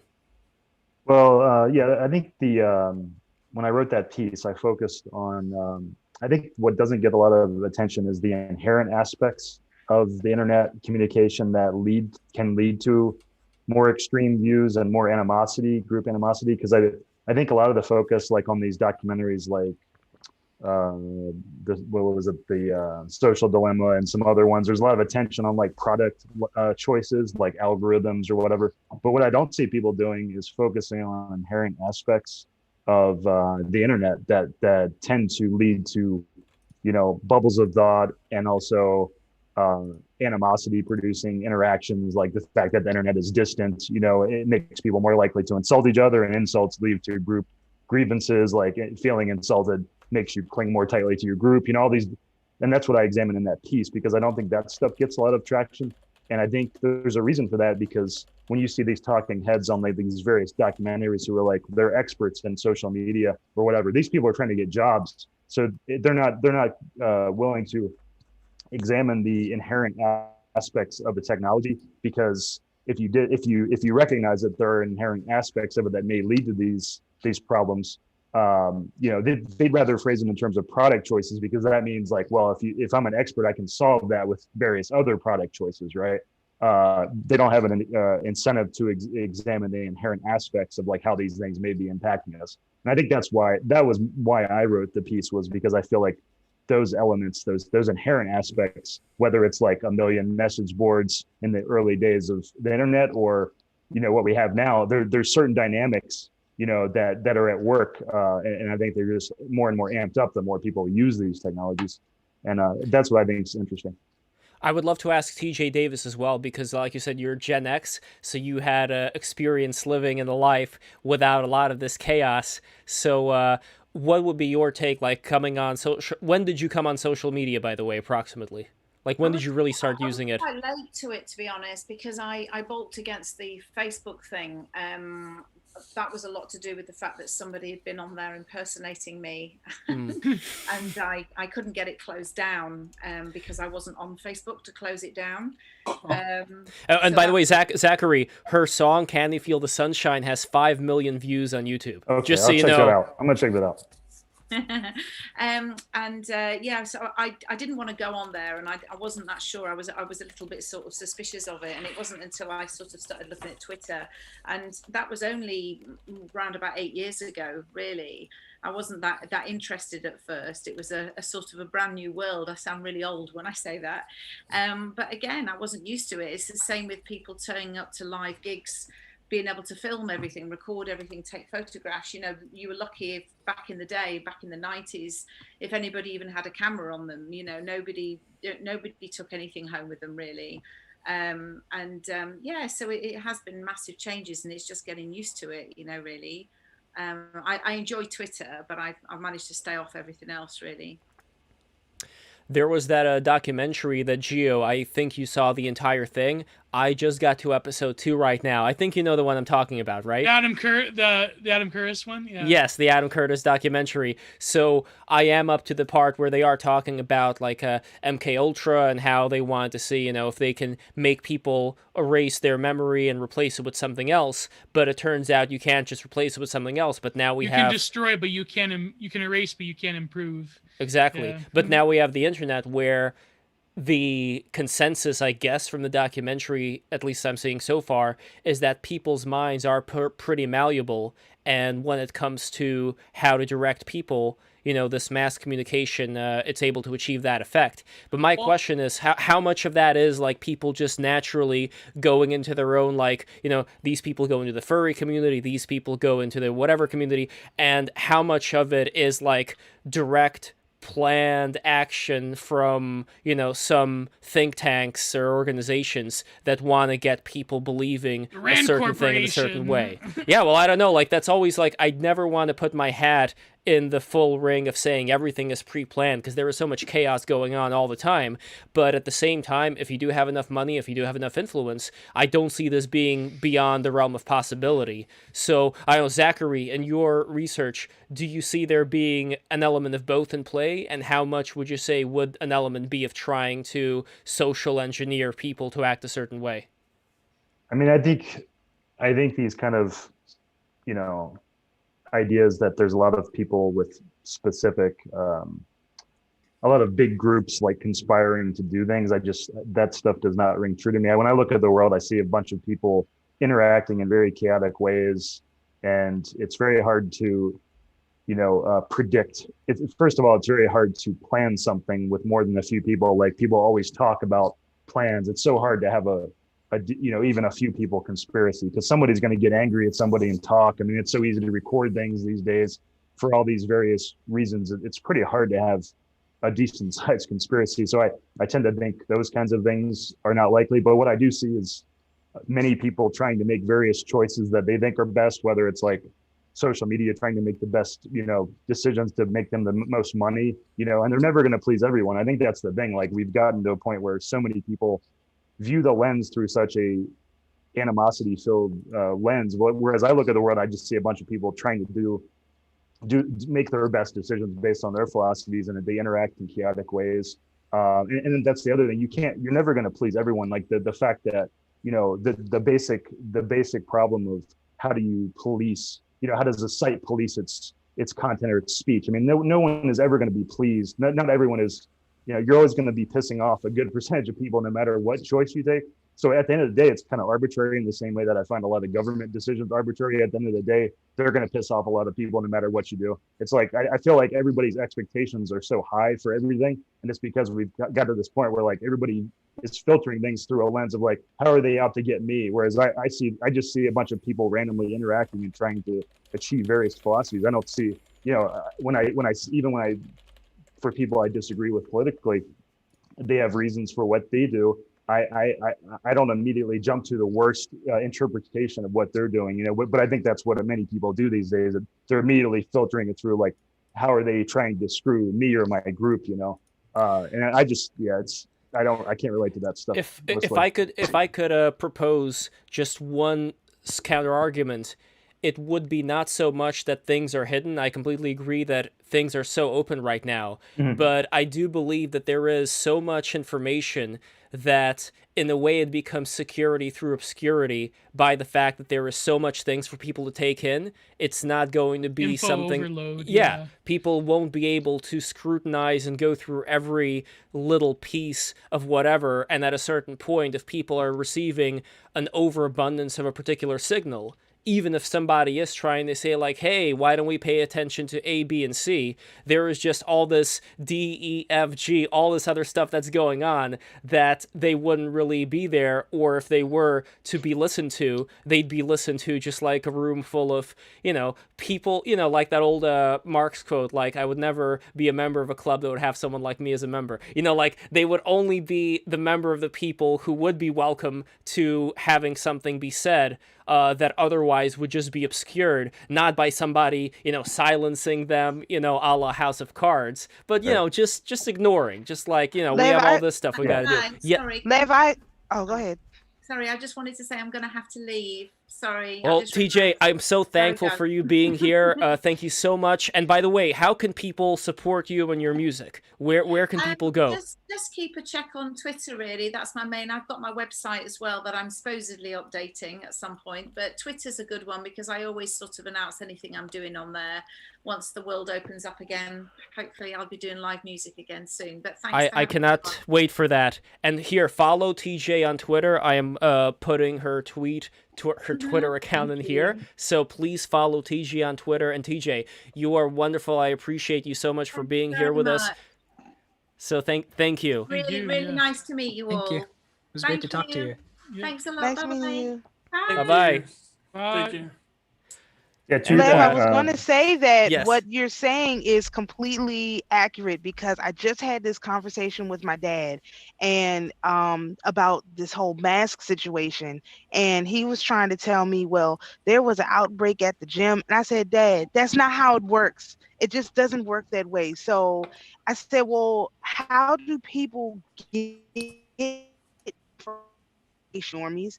How do normal people get their information? He's like, there's just so much information out there. It's really hard to tell what is what and where it's coming from. And you have one group that says their facts, and then you have another group that has a different set of facts. And if you're just a normal person who's not all involved in all of this stuff, you can't tell whose facts are whose. And it's just, you have a history with this group of people, but this group of people are saying something different. And how do you reconcile that? So I I can understand why there's people who are just like, I would call them just like floating. They're just like they're drowning in a sea of information. No, but, it's data. I wouldn't say it's information. I know this sounds like name or bullshit, but you know what I mean? It's like it's not really enough. There's not really enough backing with it. It's like it's just fucking numbers and bullshit. It's not information. So it doesn't this time, can you please stay on the stream the whole time? The last time you were on the stream, what blending? It's like, I wanted people. By the way, Zachary, just so you understand, the inside baseball or inside poker here with myself. On a previous stream, he put his phone that had the webcam on into a blender. I didn't put my phone in the blender, Lev. I put my webcam. Sorry, webcam. Yeah, well, I wanted Zachary to know. Speaking of the information society and social media, like I feel like they truly want to murder shitposting, because we have two epic shitposters on the stream right now, Metaphor Man and Menace to Society. By the way, I have to thank Menace to Society. Congratulations. 100% legit. Definitely legit. Definitely. This is an accomplishment. His tweet, Joe Biden sure is firing a lot of missiles for someone that owes me $2,000, has 115.6 thousand likes on Twitter. Wow. Congratulations, buddy. This is amazing. Wow. Yeah, Platinum Awards. Because the thing is, there's an art to shitposting that I feel Metaphor Man and Menace, you two have really tapped into, because what does it mean to shitpost nowadays? Like, what is the art of it in this social media ecology? Like it seems that it's a lost art form. It seems that people they want to shy away from this sort of ironic shitposting that made the internet so great in previous iterations. I don't know. I'll let Metaphor Man go first on that one.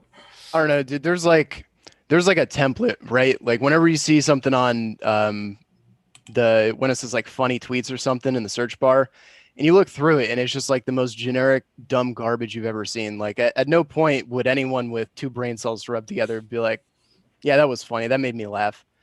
I don't know, man. There's a lot of times where you see something, a thought pops in your head and you're like, that's it. That's the next banger. Yeah. Well, that's how any comedians make up their jokes as well, but you're making it up specifically adapting to the platform that you're being dealt with here with Twitter. But when it comes to this particular relationship, I want to turn this over to Zachary and Metaphor Man, Menace, and Luke, and well, pretty much everybody. But when it comes to this relationship that I want to start cultivating, where we do have internet shitposters that are together with professionals such as yourself, Zachary. You wrote for the Washington Post and for all these big publications, and I didn't write for them. Well, you were advised. Mentioned. Yeah. But anyway, like when it comes to like you are still within more of a professional group, you could say, and we have people here who are more like they're in the underground. They're like in the outskirts, and they're the people that it seems like a lot of tech giants. They tolerate them to a certain extent until they don't. And how do you see this relationship forming in the next year? I mean, things are moving so quickly. Where do you think eventually anything that's today considered to be, mildly subversive, that even that's going to be knocked down, and we're only going to be able to have to strive to find these underground places to get this content? Like, do you anticipate things getting so, I don't know if woke is the right word here, but just so sanitized when it comes to the professional landscape because people get too afraid to speak their mind, that there is going to be like this, this hidden thing that people have to actually work to find as far as getting content of the type that Metaphor Man and Apple Dog create? Yeah, I mean, I don't know. Me personally, I feel like at the end of the day, it's pretty arbitrary. I mean, I got my page kicked off Facebook for a pretty arbitrary reason, like for promoting online poker, and I don't promote online poker. My stuff's all about live poker, for example. But when that happened, I wasn't like, I don't take this stuff too seriously. Like I can imagine getting kicked off Twitter. I post things that people are upset by. I get hate from the left and the right. I post incendiary things myself. I'm careful about how I phrase things because I want to phrasing accurately. I'm not a shit poster, I guess, but I don't consider myself any sort of professional. I just, I'm trying to think about certain things, but I have nothing wrong with people shit posting. But I think at the end of the day, I think it's possible to expect too much from these companies. At the end of the day, they're just trying to like appease their customers. So it's like, so Twitter doesn't necessarily, I mean, people accuse both Twitter and Facebook of being, some people accuse them of being, too light on conservatives. Some accuse them of being too light on liberals. It's like, there's both these viewpoints. So it's like, at the end of the day, I think they're just trying to make money mostly. I mean, they may have, I don't think Zuckerberg is like got a large, philosophy of, I think he's just mainly just wants to run the world of social media or whatever. And, and the same with Twitter. I just feel like it's possible in the same way it's possible to expect too much from news and governments. It's like at the end of the day, it's just a bunch of people trying to accomplish various things, and they're going to get stuff wrong, and they're going to do arbitrary decisions. They're going to kick people off that don't deserve to be kicked off. And like, if it happened to me, I just would be a little bit frustrated, but I'd be like, it's pretty freaking arbitrary at the end of the day. And I'd move on and find another audience, because there's going to be a million other places to, find people. It's going to be an increasing, places to apps and platforms, and that will increase, continue to fracture. And I don't know. I don't see any easy answers. So you don't think he has like an overriding philosophy that influences how he targets certain accounts? Like, you don't think that Zuckerberg? I think he does. Honestly, or like any of these companies. Oh, I think some of them do. I just think, like, if we took Zuckerberg, for example, I think he genuinely is thinking about how to solve the problem. Don't get me wrong. I hate Facebook and I hate Zuckerberg in many ways, like the whole irresponsibility for a lot of stuff they've done. But I think at the end of the day, he's just trying to think like, what is the fair decision? I really think he thinks that, even though I disagree with him with a lot of stuff. I think a lot of these people are thinking, even if they are biased one way or another, I think they are genuinely thinking like, what is the fair solution here? Or how can we make the most money by appeasing the most people? It's like, I don't see. Yeah, but doesn't their personal philosophy kind of like, direct what they think is the fair solution or not? Sure, yeah, I'm not arguing that. I mean, I don't think anyone. But how much is their personal philosophy? Mark Zuckerberg just has autism. That's all we need to know. But how much does their personal philosophy depend on? Again, going back to that documentary that Geo saw, it talked a lot about how a person deprived of any other human contact would not be able to survive. Well, unless they're like me and I meditate and do the Wim Hof method. But like, how much is the egregore? Like all the people who have a certain consensus. But that's what I was going to say. It's more. When it comes to these platforms, I think Zuckerberg is a bit more malevolent than other ones. Controversial take, but I know we always talk shit about him because we're terminal Twitter addicts, all of us on this panel. No. But, well, not you. You got rid of your Twitter. You don't count. I hate Twitter. I count. Yes, I do. Is that where you've been, Hotep Sophia? Yes, I'm trying to get Lev to come over. I'll do Gab. it. There'll be no. I'm just sitting down every day. I'm trying to render. I feel like Gab doesn't have the same verb as Paul, unfortunately. No, I don't trust Torba. I'm sorry. We'll get there soon. Torba is such a larper. Well. Anyways, well, that's what I was going to say. Controversial take is that Jack, as much as we talk shit about him, I feel that Jack is a bit more tolerant than a lot of other people. And I know I'm saying this. I agree. But what really is the problem, I feel, is the collective sentiments of people that actually work for these tech companies who largely have a very succinct worldview. I feel like, for example, the pressure to get rid of Trump even was largely by the Twitter staff. It wasn't even I think Jack, he would have probably realized the implications of basically outing a sitting president from one of the largest social media platforms. But I feel that the staff in Twitter had a handle on that decision. But even just that, it seems like this HR department consensus of all of these companies, that's what the real, this is the real enemy, rather than just blaming a figurehead like Zuckerberg or Jack. Because I feel that, we, as much as we gripe about him, it's become a meme at this point to say that, fucking Jack banned. Just the other day, banned, by the way, shout out, hope he comes back to Twitter. Thomas777 got banned the other day, right? So, and he was a prolific poster in our spheres. He got banned this morning. Literally suspended this morning. Yeah, he came back for but I want to make sure that Zach, Do you know like what Geo means when he talks about like the HR department mentality? Like I don't know, like if you've noticed a similar thing among like because that really is the fear, that it's not so much about any particular tech media giant leader, because they may have their opinions or whatever, but they are beholden to these forces that kind of twist their arm. And right now it is. I mean, look, I understand that there are, some people that get pissed off when, conservatives get their way, and that's also happened sometime. But when it still comes to, let's say, where is most of the threat right now coming from as far as people having a certain shame, people having a certain scarlet letter on them? It would be from things that would be, let's say, more offensive to talk about than not. And usually those things, at least today, would come more from conservatives or more from the right. So that's why I wonder, like, with this HR department consensus thing, like, how much would, let's say, something that was considered a joke back in the 90s now be considered a faux pas? How much would something that's still okay right now be considered a faux pas, like, 10 years from now? And is that exactly, evolving? Is that exactly like us becoming better people? Or is it something that's going to stifle us to such an extent that everybody's just going to be on pins and needles in the professional world? And what would that even mean for the professional world? Would it be able to exist how it exists today, or would it take a different form? Or would people leave? Would people say, fuck it, I don't want to take part in this anymore eventually?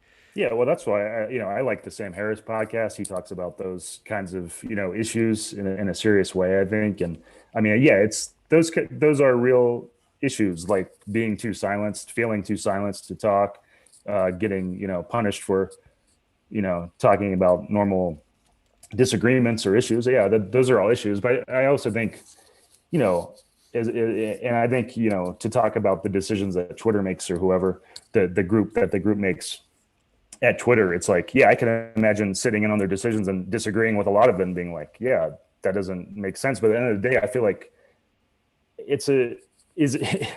does it matter to me that, like, say Twitter was more conservative or something and they were banning liberals? At the end of the day, it is just Twitter. And like, if the market is there for other solutions, like a big enough market, then those solutions will come to exist. And I think that's what happens in very polarized countries too, is like, it's sort of the way the cable news goes. The more polarized the society gets, the more these things start branching off. And like, so there'll be one company that is, sort of like Parler or whatever, these things branch off. And for better or for worse, that's just the natural outcome that these polarized countries take. And they can't make their own though. The market's there for it, but they can't make their own. You can see what happens Parler back? to Parler. Is Parler back? I thought it is. Yeah, off. I think it just came back. Yeah. BitChute also got taken down. Gab was heavily censored and taken off of a lot of app stores. But it's not even overriding. They don't even have to be taken down physically here. They just need to be placed within the Skinner box. And well, okay, here's the thing. I won't say Gab is a good example, because like Torbo, I'm not going to bash Torbo, but put it this way. Later. He did a lot of it. He did himself no favors by the way he advertises things. But that being said, that's a fact. I agree. And you're on Gab. He does himself. No, if you just be quiet, sometimes people will leave you alone, like, and sit in the corner somewhere. But he does not be quiet and sit in the corner. So he brings on a lot of his stuff. Maybe that's his calling. I don't know. I wouldn't do it. But even Parler, you could say that you don't even have to necessarily take them off, although the infrastructure is there if they get large enough. But it's more of placing them within a quarantined area, a Skinner box, if you will, to observe the sort of people that migrate to them. And like, for example, you even have people taking Parler, what do they call them? They don't call them tweets, posts. Parles? Is that what they call them? I think so, yeah. Parlays. Parlays. Yeah. Why can't you just call them posts? Why do they have to give it a name? Why can't you just call them posts? I know, they want to be cute. They want to be fancy. Because of marketing departments, which is the great Satan. HR, my favorite people in the world. Even the whole like observation thing aside, right? Because like the fact that they can just like, anytime the larger powers that want to take it off, they just can. And we saw that over the election. They can just take down whatever, any of these things. It's not a matter of, well, if there's a market opportunity there, just go build another one. No, it's basically you have to build your own internet in order to get one of these, like, actually, function. But for example, with Urbit, that's what their philosophy was, to build like what the internet was going to be, or to build like an alternative. But really, is that even feasible? Like in terms of the technological, the ability, and like just the sheer server power to like have this completely like exit internet. Yeah, and then would the government even allow you to do that, right? Yeah, exactly. That's the other point is then they'll drag Peter Thiel away to a black site, maybe. And they'll justify it by the screeching of the middle class mother. Like that's who is screaming for exactly. Like that becomes the rallying cry. That is a pretty big issue. Like Zach. So when it comes to the concern that a lot of the people in the panel have today, it's not so much that people can't start their own social media site. It's that there's all this other infrastructure in the back, including banking even, because there were experiences that people had where their banks, let them go based on, them saying naughty words somewhere. So, like, when it comes to all this infrastructure in the back, that's a big question to me. Like, does this mean that this is a doomed scenario, again, until things get so heated up that things end up flipping the other way? And I don't want that either, because eventually if you corner an animal, it's going to bite. So I don't want that, but I'm just saying, Yeah, I think, all of these things they all become so messy because at the root cause of these problems, to me, is the fact that we're going through what many countries and large groups have gone through, of this polarization, like this increasing polarization. Take away the philosophical stuff, we're getting increasingly polarized. And I think everybody would agree, like, liberal stuff has kind of won the cultural war, at least for, like media and TV and stuff. So it's on the ascendant, yes. Yeah, so I mean, it's easy for me to imagine the opposite being true. I mean, I think these things always have impacts. It's like we've got two increasingly divergent, groups, political groups, cultural groups that dislike each other. That a lot of it's not even like political; it's just like group versus group. And then you've got social media, which encourages like loose, speech, insults. And you've got one group that's trying to accomplish something, and the things that they think are right are not going to be perceived as right by the other group. But at the end of the day, to me, it's like, I think it's possible to exaggerate the importance of this stuff, because, like, if I got kicked off Twitter, if many people get kicked off Twitter, does it really matter to the state of the world? And I can imagine the situation being reversed, where, like, liberal, extreme liberal takes or bad speech were being punished more. I wonder if that would work, though, because, hear me out. I'm reading a very interesting book right now called Ragtime by E.L. Doctorow. I don't know if anybody here has read that book, but it's a very fascinating book because it takes a lot of historical things that have happened and, makes certain things up to go along with it, but a lot of these things are based on history. A lot of the problems with the racial issues that were going on back during the early 1900s. Specifically, like, they were talking about, like, this black musician, and he had a son, and then he had this incident happen to him with these Irish volunteer firefighters. Who just, I'm not going to spoil the whole thing for those who haven't read the book, but the point is that there is a certain point at which, if people don't have a sense of dignity, or rather they don't receive dignity, then they're going to bite back in a very horrible way, where you end up having, like, an enemy class within your own country. But right now, like, the situation is that since there is so much of this idea of, we must bend the knee, we must present ourselves as being guilty for the crimes of our ancestors, for things that have happened in the past, I don't see there being anything, at least in the professional world, in the world of the upper managerial class, or whatever you want to call it, that would ever go PMC, that would ever go the other direction, because the only Well, the only direction, and Alexandra, thank you so much for joining us, but the only direction I see something like that going to, again, until there's like a complete overhaul, the only direction that I see that going to would be one, a feeling guilt and grievance and wanting to purify oneself before, all these sins that have been committed by people before you. I don't see any way to get rid of that feeling of wanting to express one's shame. It doesn't even mean that person would feel shame, but that feeling like on the public stage to express that shame and that, the feeling of being sorry. I can never imagine a world, at least with modern technology, where people within that class would do anything other than what they're doing right now. And I just don't know, would there be a counter argument to that?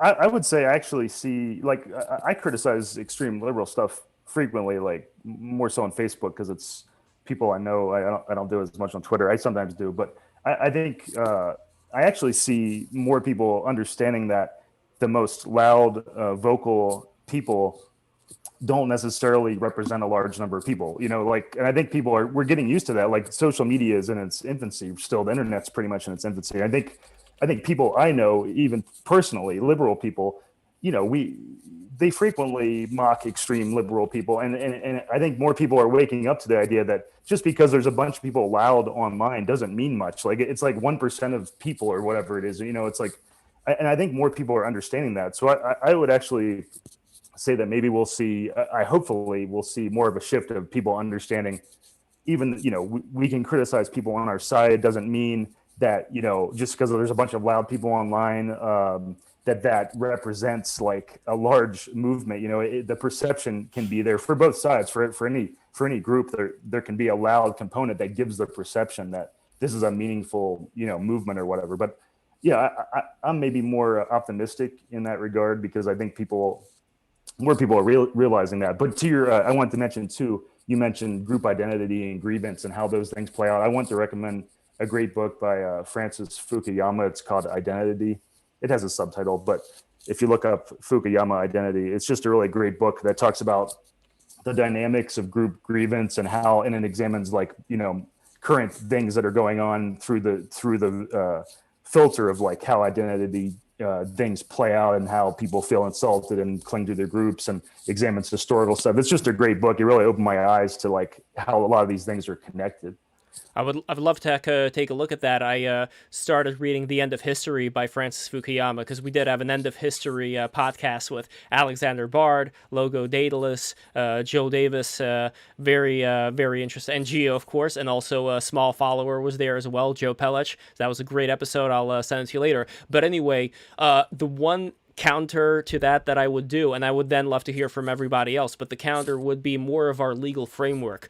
There is a very interesting book that I read called The Age of Entitlement, and that is by, Christopher Caldwell, that's it. So it talked about how a lot of the laws that were passed during the civil rights era, justifiably so, to correct a lot of the mistakes that were made before, and a lot of the horrible... Not justifiable, absolutely not. Okay, we're going to get to that. We are going to get to that. It is Black History Month, so it is an appropriate conversation for us to have about what went on there. But just real quick before I get to Hotep Sophia, what ended up happening from these laws being passed was that a lot of other groups that would be considered victim groups, they would also be able to use the power of the law. And the question now becomes how far would this go as far as things freedom of association, if you were a private company, as far as who you are able to hire, who you're able to work with, associate with, and any other grievances that end up occurring along the way, legally speaking, whether this would cause unintended consequences along the way, even if people are well-intentioned and wanting to implement these kind of laws.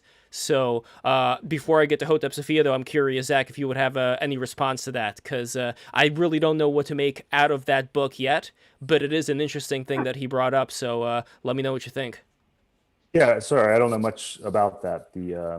If you could encapsulate the question really quick, maybe I kind of missed the question. Sure. Well, it's basically about how much the legal framework that we have right now is operating, at least according to Mr. Caldwell, under two different constitutions. So on one hand, we would have the Constitution, the First Amendment, that guarantees freedom of association implicit within the amendment, and then we have the other Constitution which doesn't, where you can't just say, like, I as a business, I only want to have A, B, and C customers, not D, E, and F. That would be discrimination, obviously. But the question is what ramifications happen from that? And I don't remember them off the top of my head right now. But the point is that it seems like when something like that is introduced, it's hard to, and again, going back to, like, saying, like, as an obvious example, like, this business in California must have this many women, or it must have this many people of color, or this many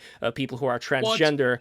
Caldwell is like your basic de Juvenal theory of, like, inner party, outer party. There's always going to be an outer group or outer party that is fundamental to the structure, but it has to be sort of, what would you say, like in wrestling you'd say a kayfabe heel, right? So that's always a necessity to have, like, a villain in some sense. That's still a part of the overarching structure. Lev, are you saying are there current laws that require, like, certain diversity, or are you just thinking, like, that could be possible in the future? That is already the case in California. Yeah.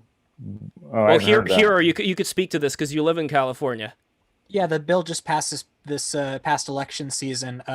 All boards of all companies in California have to meet a certain quota of diversity. I think it's a certain amount of representation for LGBT and a certain amount of representation for women and a certain amount of representation for minorities. I can't remember exactly. I feel like they're fucking with people at this point when they do shit like that. I feel like this. It's California, man. Anything goes. No, but I mean in general, I feel like these things are just no one. I think it's just getting to a point where it's like they're just testing people. No. Though there is another more dangerous thing that I see here, which is, like, I don't particularly like that part of it. Doesn't bother me. What does bother me, though, is the idea that some companies can afford to do that. Some companies could afford to, scout out, people who are the best, who can qualify within these categories. Other companies who are, up and coming competitors, they may not be able to do the same. So already you're creating a situation where you have this tech, oligarchy, and everybody else in the bottom who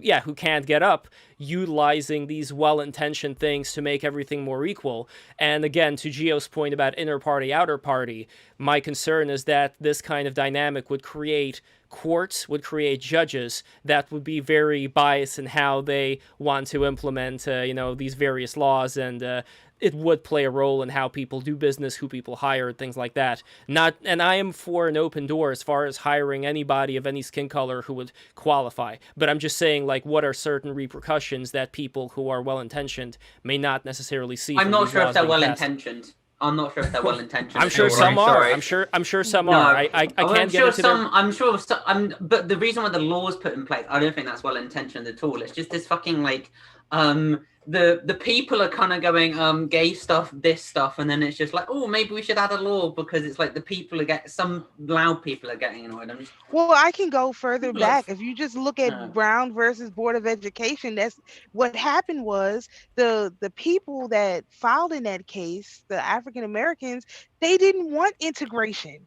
It was the NAACP lawyers that told them they would drop the case if they didn't ask for integration. The Black people have historically been okay with separate but equal. Was not a problem, but it was the group who shall not be mentioned, NAACP lawyers, that came in and really took that whole thing and made it something that people didn't even want. And then going on to the civil rights movement, that's not what they wanted. They didn't want that. I mean, not the way that they wrote it. I don't think people were really understanding at that time that what was said is not necessarily what you get in a law, and the laws were shorter at that time. But still, I'm assuming that nobody read it, because how it's been, the language is very, very loose, and where Black people thought it was going to apply to them, it has applied to everybody but Black people.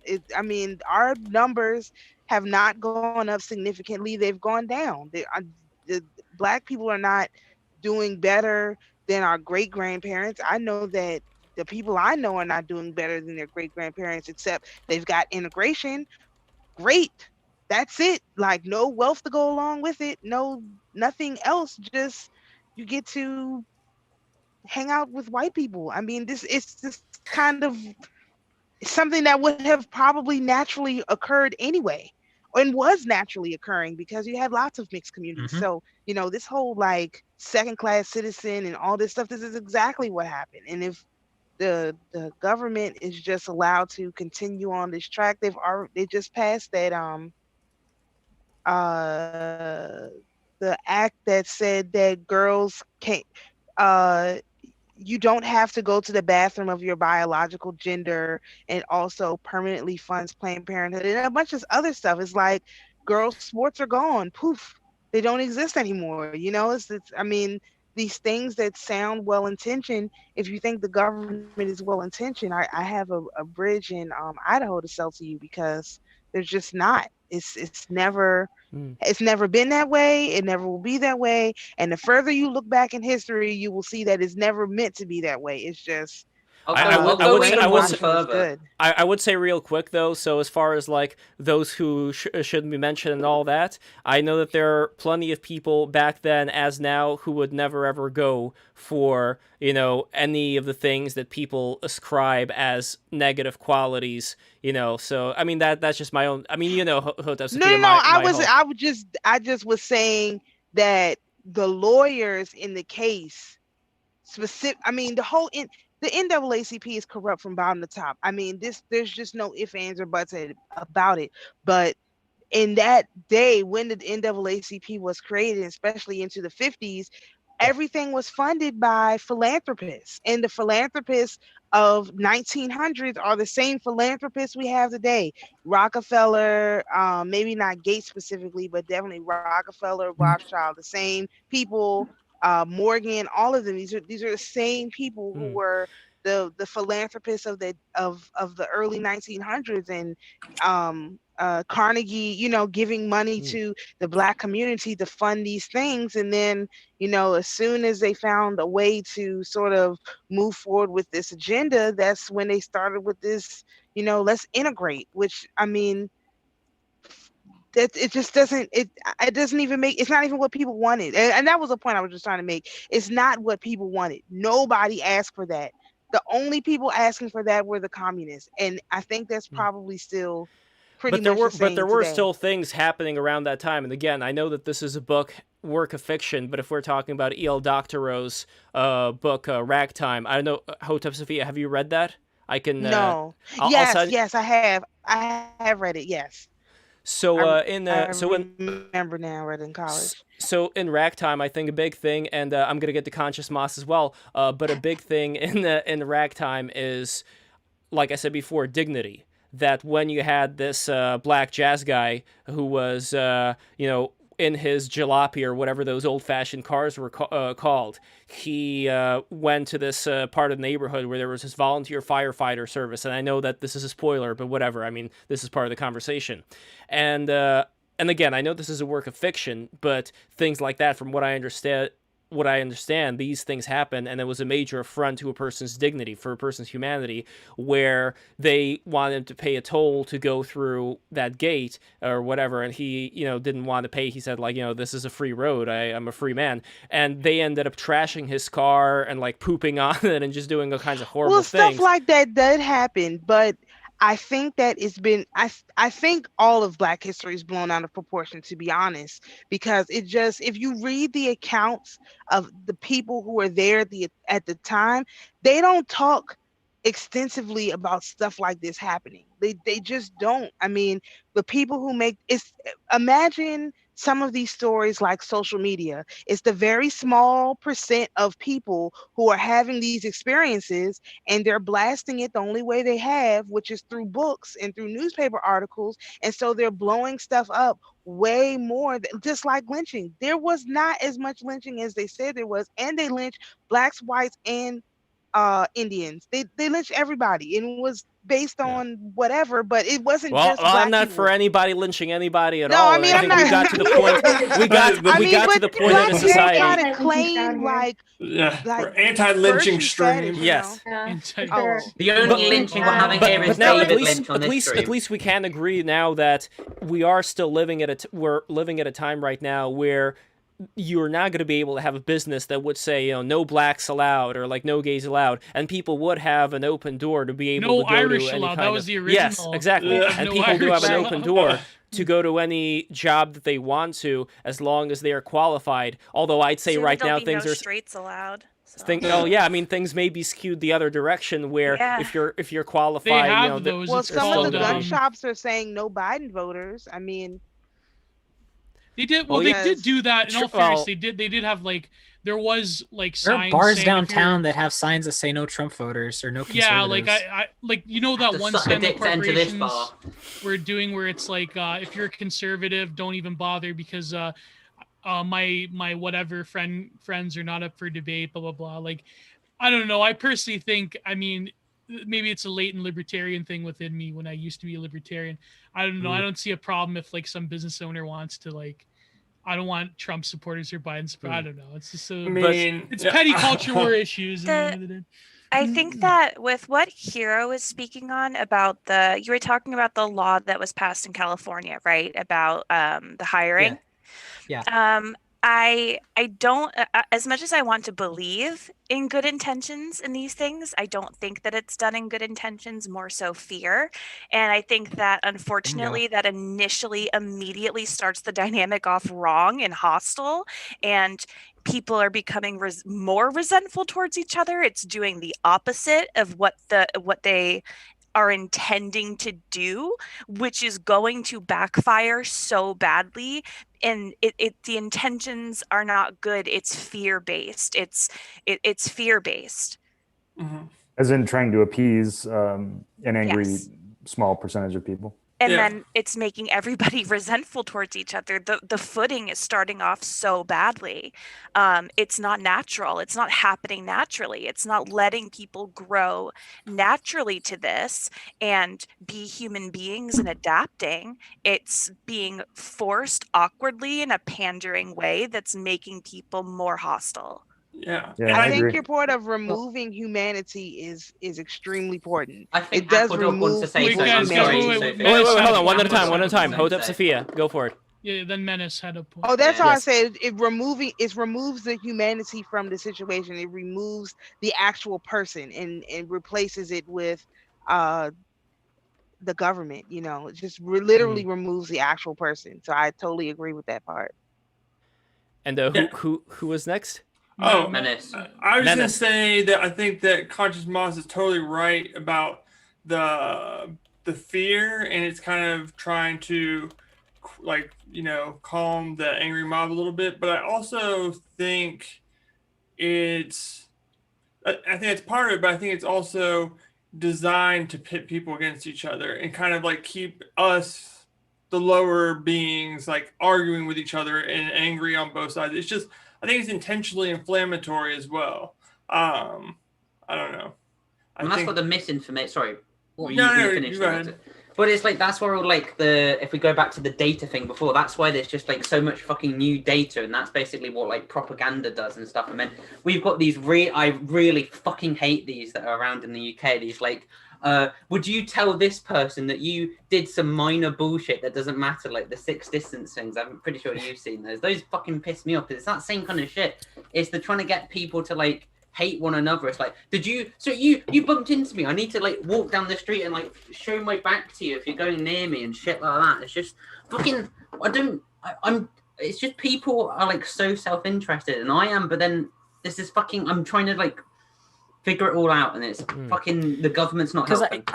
I think it is largely fear, and I think for the most part, a lot of these companies, at least most of these decisions are made out of fear. But I think in a lot of cases, maybe it's mostly coming from the HR departments, maybe in some cases from the top up. And a lot of cases, I genuinely think that part of it is a sense of antagonism towards the current working class of the country, and a desire to have them replaced and moved out sooner than they're trying to force that through as best they can. I think that's another part of it. Yeah, basically. there's an entire class in this country that the ruling elites, whether that be the people that buy into the ideologies that they learned in college and then infect the HR departments, the ideological figureheads that run some of these companies, whoever it is, it's this antagonism towards that part of the country. Well, that part of the country becomes a scapegoat. So it'd be like if you can't make fun of it, if you can't do anything against anybody else. So this is the one group of people that is absolutely free for you to do as you please with, and that is a dangerous thing for any group of people to be in. These are the privileged people. These are the opioid addicted, depressed people in Middle America that are killing themselves. They're the privileged people.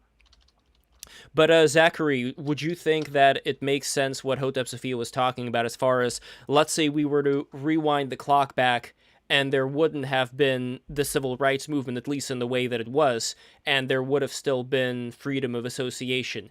Do you see certain dangerous precedents, though, that would have been set by still maintaining this freedom of association? Or do you think that people would have, kind of stayed in various communities, but still kind of gotten along and had an open door policy? Like, for example, I want to bring up Verse Laloon, great friend of the show, but he can never make it on Friday. But Verse, his father is a really wonderful professional dancer in New York City, and he didn't grow up in New York. He came to New York from somewhere else. But the point is that what got him interested was, this art of dancing, modern dance or whatever. So.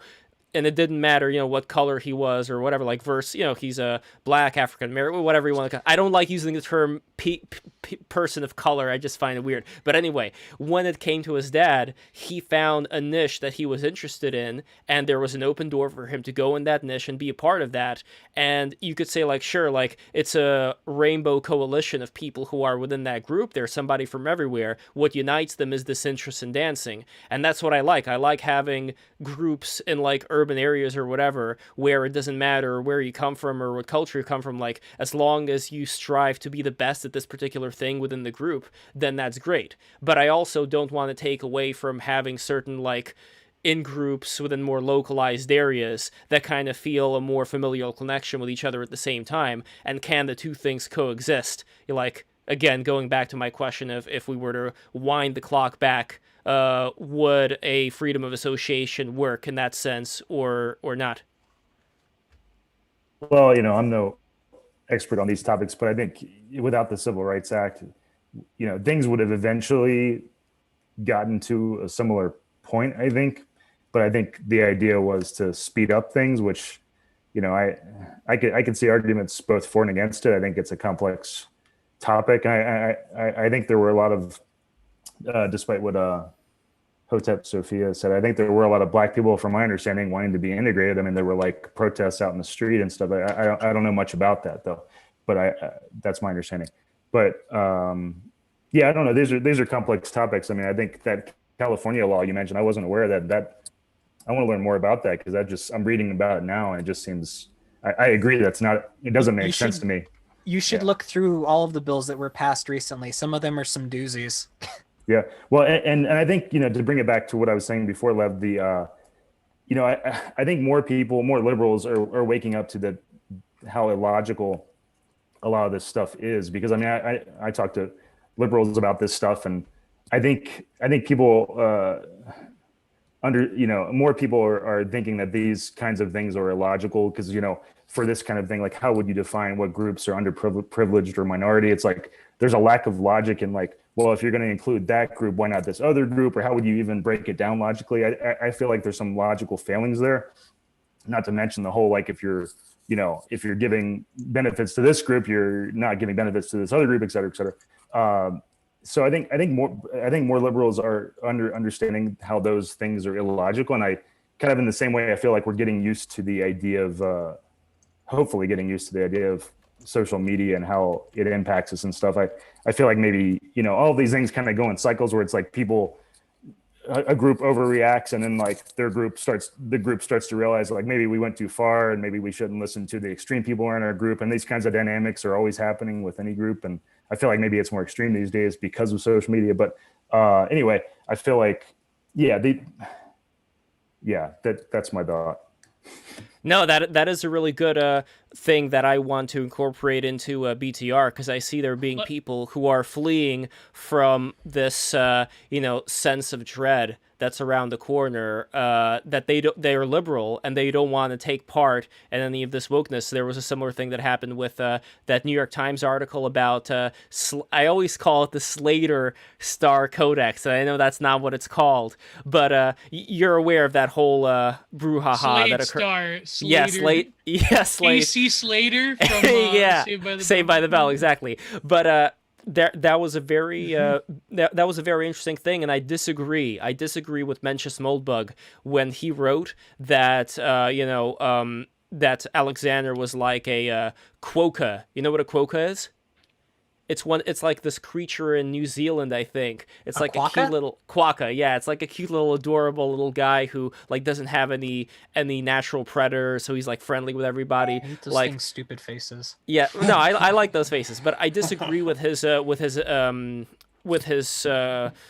putting in Alexander as the quokka in comparison to the New York Times journalist, because I don't think Scott Alexander was making his point to the journalist, because Moldbug's whole thing was like, here is how to properly talk to journalists, and he wasn't talking to the fucking journalist. I think he was talking through his response to the now former New York Times readers. And I know several people who were subscribed to the New York Times who, after that whole thing, unsubscribed from it.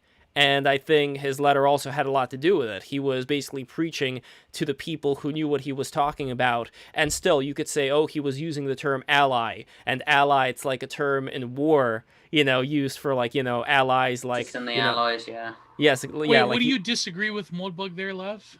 So I disagree with him basically stating that he was like too gentle with with how he talked about these things to the journalist, like a quokka talking to like some wildcat. And the reason why I disagree... Really... No? Okay, Peter, that's not really what Moldbug was saying. Moldbug is sort of saying that dudes like Alexander, they're sort of always playing this game where they're holding back from certain truths or insights just to appease certain groups in power, which is true. That's what Alexander does. But his specific... Well, just real quick, though, his specific thing that he was doing there, I at least think, is that, sure, you could say that he was using the same language of the people in power or whatever, but his thing was specifically meant for the people who have now unsubscribed from New York Times. So by communicating to them in the way that, you say he did, it, I think, did have a positive effect. It's an overall critique of Alexander's entire way of thinking and behaving. So, like, these are the people who will put up a mild fight on something that doesn't matter, but when something matters, they will fold instantly, and there's many such cases, right? So, you don't want people like that to be celebrated. You should take them down because they kind of hold everything behind this wall. But, who knows? Maybe the wall will win. I don't know. No, but that's an interesting point. I mean, could you elaborate a little bit more on, like, what other examples are there of people acting like that? And I know that's probably everywhere, but it's hard for me to remember other instances at this moment. I mean, I don't have specific cases off the top of my dome, but it's something you see just out and about, and people posting even, people talking.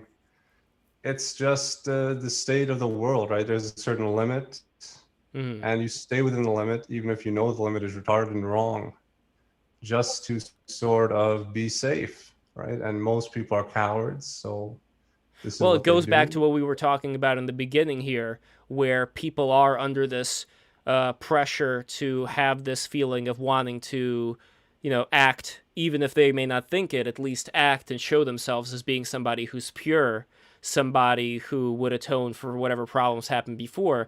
And it may be, I mean, Zachary, I wonder if you agree with this or not. Like, no?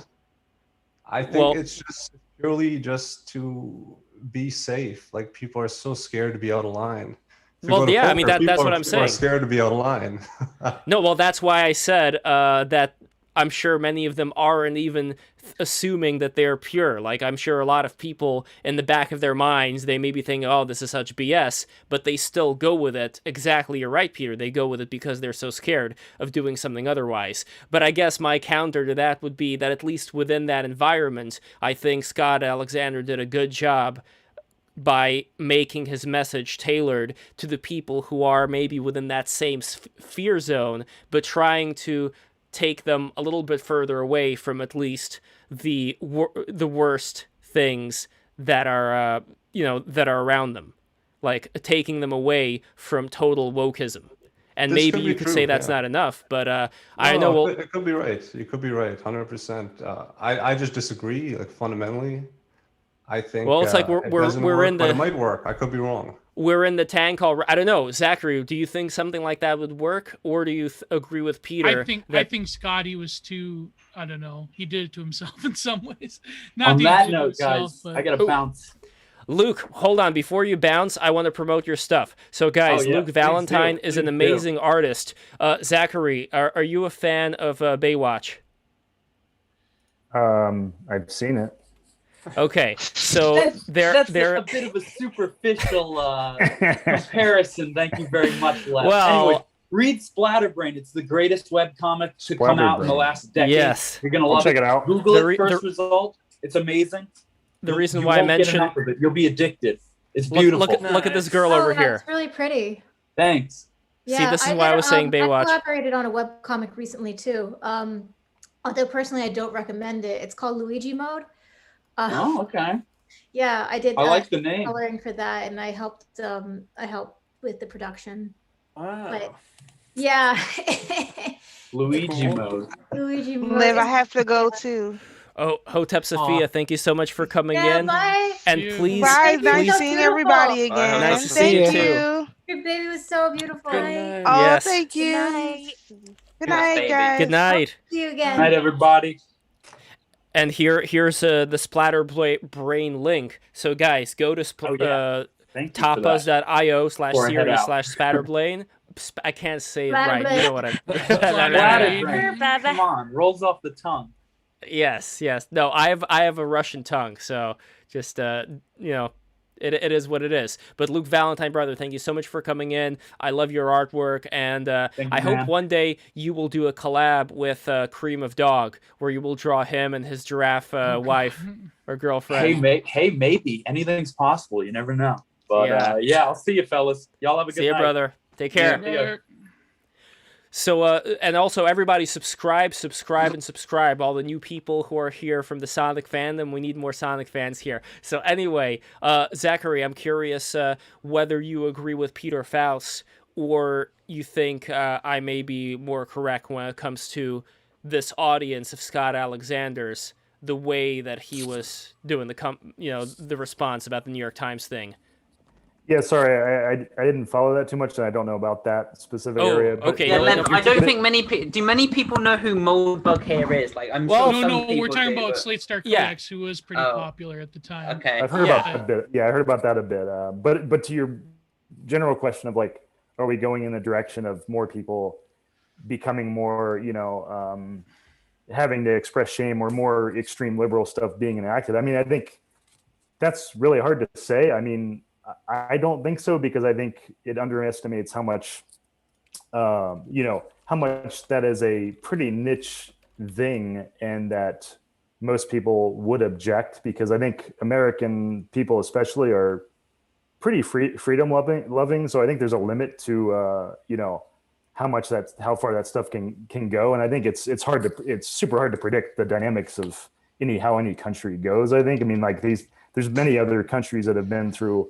polarizing, group polarization stuff. And I think any even political expert, polarization expert would be hard pressed to like say, oh, I can predict how these dynamics are going to go in a specific country, And on my podcast, I mean, some people might be interested. On my psychology podcast, I went through a kick where I was like really interested in the polarization stuff. And I interviewed a lot of like political polarization experts talking about how these dynamics work, and how they played out in other countries. Because I was interested in like these root causes, like behind the scenes kind of root causes. So I think people might be interested in that. And I But any even political expert. You say freedom-loving people. So what do you think about this year of quarantine?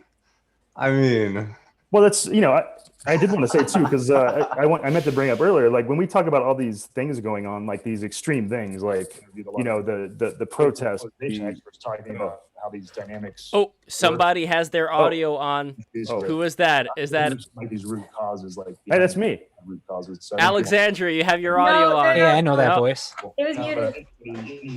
Wait. There we go. It was Alexandra. Who's talking over me? It's me. No, I was going to say, I meant to say earlier, like, I feel like, it's possible to look at all this stuff that's happened in the last year, that's extreme stuff, and interpret it in various ways. But I think at the end of the day, we have to remember that we've been going through some crazy things, I don't think things would be reached as much of a head as they have without like COVID and the responses to that, and it's hard to know exactly what the right decisions are. And I think like we wouldn't have reached this head of like, there wouldn't have been as much violent George Floyd protest stuff. There wouldn't have been probably the January 6th stuff without COVID, because everybody's like locked down, not doing as much. They're consuming more internet stuff. They're existentially kind of destabilized from not having an outlet. Their lives were disrupted. I mean, I think all these things are related, and as far as like the lockdown response, yeah, I mean, there's just so many angles of this thing to talk about, and I just like want to know, like, are Americans freedom-loving people if they're gonna tank a lockdown for a year? I don't know if it's still true. I mean, the American people is much different than they were 100 years ago. I mean, it's a complicated subject, because I think most people, I mean, when you look at the statistics, most people across the board, left and right, believe that we needed strong responses about the COVID stuff. So I think that there was a majority of people that recognized it was a serious thing, even if some people might disagree with that. So I think and it's always possible to say we could have done X better. And another thing, like people would say, well, if we had done it better immediately, there would have been, less need for more lockdowns long term. That's another argument. I just think there's no. But this points out safety is a higher principle than freedom right now for the American people. Then this is what you're saying essentially. Well, I'm not saying freedom, that, it has to do with freedom. You can't just sort of throw it to the side and say, oh no, for now, safety, and then later freedom. Well, it's not just freedom. You got to pick something. People are responding to the government regulations. It's not like that every person believes that safety. But that is an interesting thing, though. Responding to, like in Canada, they have even stricter government regulations than in America, most parts of America at least. But what brings me to mind is when it comes to anything like forget all these lockdowns, and just let's focus on, I don't know, let's say that there is some country out there that imposes something pretty draconian, like let's take China, right? And China has this whole, the Great Wall. They have this whole spy network of watching what you do and the social credit system and all that. And they proposed the social credit system years ago. Like they announced it. It was coming. It was on its way, but it wasn't there yet. So I wonder if Nietzsche's master-slave mentality plays into both like the Americans or Chinese or Russians or whoever would be under the thumb of something that we would say is relatively draconian. And what I mean by that is if people, let's say, if something happens and people don't respond in such a way that they would even be able to risk their life for overcoming some kind of a draconian order, would that mean that they have enslaved themselves, even in a minor way, by doing so?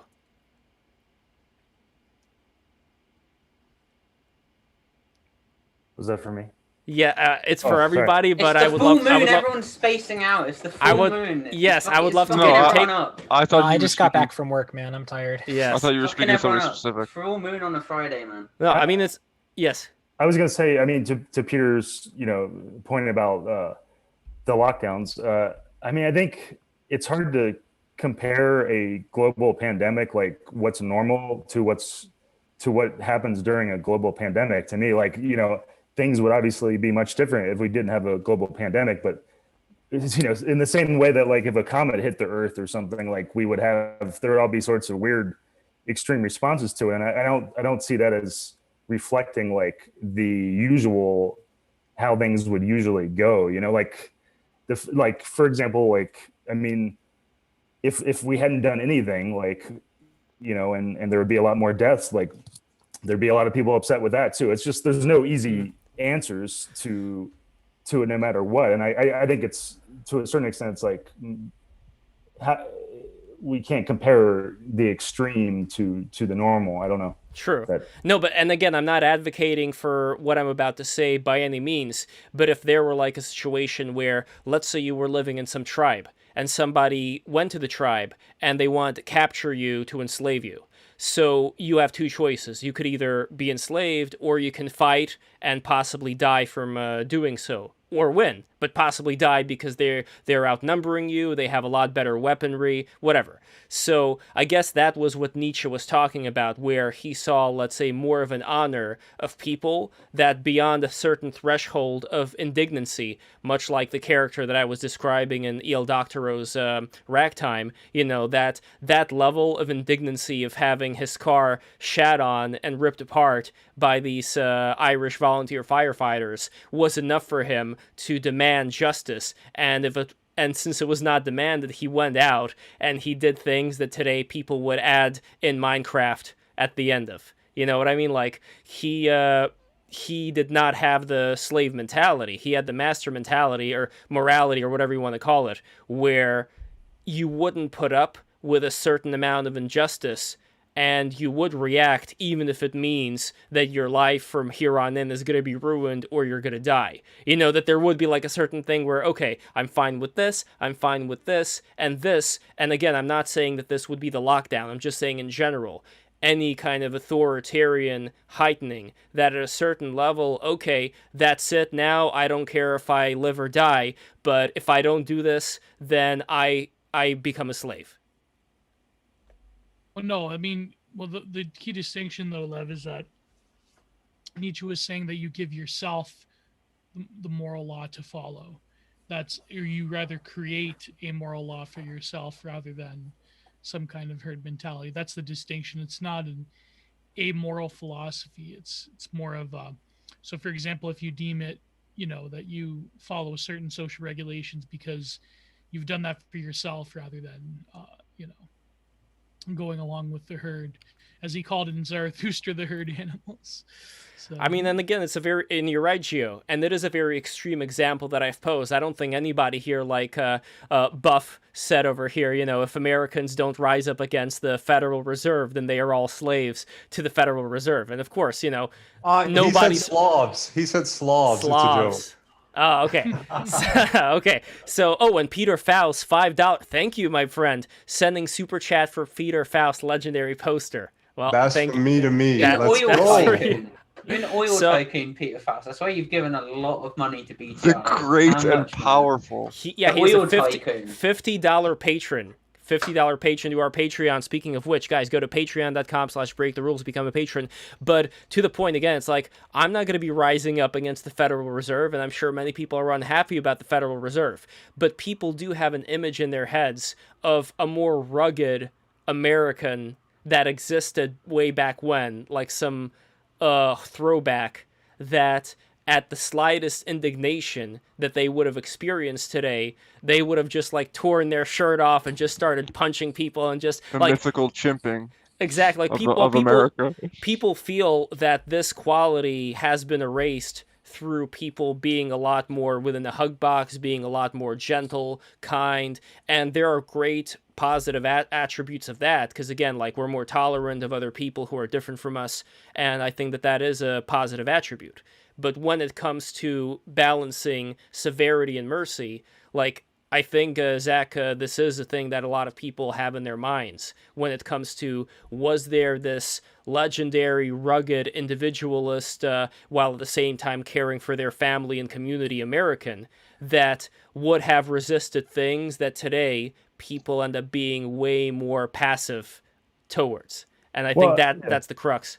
I think it, to me, it comes down to how comfortable, happy people are, because it's like, if how much are you actually suffering is what it comes down to. Because in the old days, like people weren't as content. We still, obviously, I'm not saying we don't have people suffering today, like, but I'm saying relatively compared to relatively, people's lives were shorter. They had less to lose. I feel like these days, if you're saying that people are more placid about things, I mean, I think it just comes down to, well, how well am I doing? How much is this stuff really impacting my life? Because, like, for example, I can criticize many things, but at the end of the day, like, I feel like I'm living my life and not too impacted by a lot of things that seem like they get a lot of traction as important on social media or whatever. It's like so I think it just comes down to that. Like, if you started having obstructions where people were feeling like, this is really making my life harder, then you'd see some stuff. Yeah. Do you have kids or anything though? Like, because I think the argument is for people with kids or for young people, it's a bit different, if you know what I mean. Do you mean for in general, or just for lockdown kind of stuff? Just in general, with all the things that are happening, like the effects, they'll roll down the line. Yeah, for sure. I mean, I think I don't have kids, but I know what you're saying. It's like, whether we're talking about left stuff or right stuff, there's like theoretically a lot to get angry about, which side you're on. And I can see that too. But yeah, I think to explain people, if there's just so many theoretical things that people can get angry about. I guess that's the other thing too. It's like, what would you even focus on? Like, how do you solve these problems? It's like, even if I think something's that's happening is very bad, how would I even go about solving it in a way that wouldn't make it worse, or something? And if you were to be hungry, if you were to be in the situation where you wouldn't have that much to lose, that's the unfortunate part of it, right? Like, since we do have creature comforts, since things aren't affecting us as horribly as it would in the past, in a way that may make us lose the freedom that we cherish so much, because there's no incentive for us to fight for it if we're already comfy. And that is like the big concern here, not so much quick actions, but like a slow and steady drip. And again, I'm not attributing this to anybody, scheming behind the scenes, but just like in general, more of these laws being passed by people, some of whom have good intentions, some of them who have bad intentions, but in general, just like the slow drip towards an acceptance of totalitarianism like the Chinese are experiencing right now. And like, if you look at the people in Hong Kong, they have the complete opposite of the slave mentality, where they have experienced what it's like to live in relative freedom, and they see the things that are going on in mainland China. They don't want any part of it. This is why they were protesting so much. And they were willing to risk their fucking lives. Like, that is an example, I'd say, of that American quality that they've absorbed. Like, I wonder what exactly it's going to take for us, and I hope that certain freedoms we will be able to preserve without necessarily having to lose them before trying to get them back, if that makes sense. I think many poker players have children. Do you know what I mean? I know this is completely unrelated. That's completely random. No, but I am willing to change this to a poker conversation. Peter Faust, you're a poker player, right? I'm a fish. I'm purely a fish, recreational. I give money. I don't make money. But I think there's probably a decent amount of people who play for fun, who have kids and families and so on. Come on now. I know. I'm not saying family though. I'm not saying about like family, exactly, but it's escaping the family. Yeah. Part of me thinks that like a lot of poker players probably don't have children, but they probably have like spouses, because they're like looking at all the data all the time and stuff in like poker, right? But then it's just like, then they think about the data of the children. It's like they analyze the risk too much. Like, I'm not having kids because they could die in childbirth or something. It's not game theory optimal to have kids. Yeah. By the way, Buff, always always negging in the comments here. He writes, "Epic Hong Kongarino, Big Chungus, Funko." Yeah, I get it, Buff. I understand what you're talking about, because this is the other thing. Like, Americans see the Hong Kong people the like, epic CIA-funded Hong Kong protesters. Yeah. And again, hold on. One children. Even here's the thing. Wait, even if the CIA is though. okay, but you real quick, even if the CIA was funding certain things in Hong Kong, I don't care. Fine, because I don't care much either. I'm making a point. Yes, but anyway, Gio, go on. Poker time. Yeah, I mean it is. I mean, that's not the first time. I mean, well, God, they've done this hundreds of times.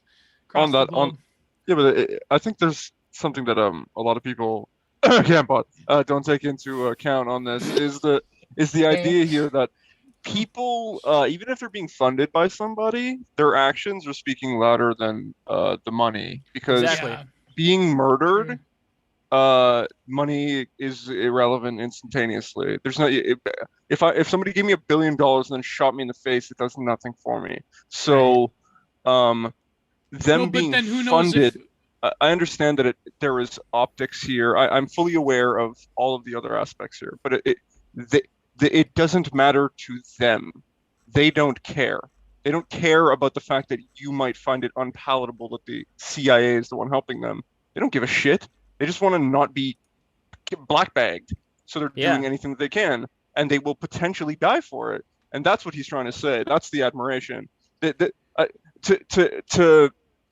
You could equally say that it would be immoral for them to not take, black ops funds from the CIA, because then their way of life and culture dies.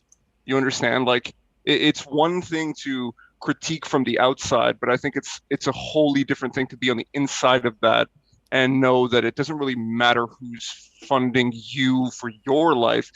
You should think about the fact that Kurds, they'll take funding from anyone at any exactly. You should think about the fact that why are they giving me this money, right?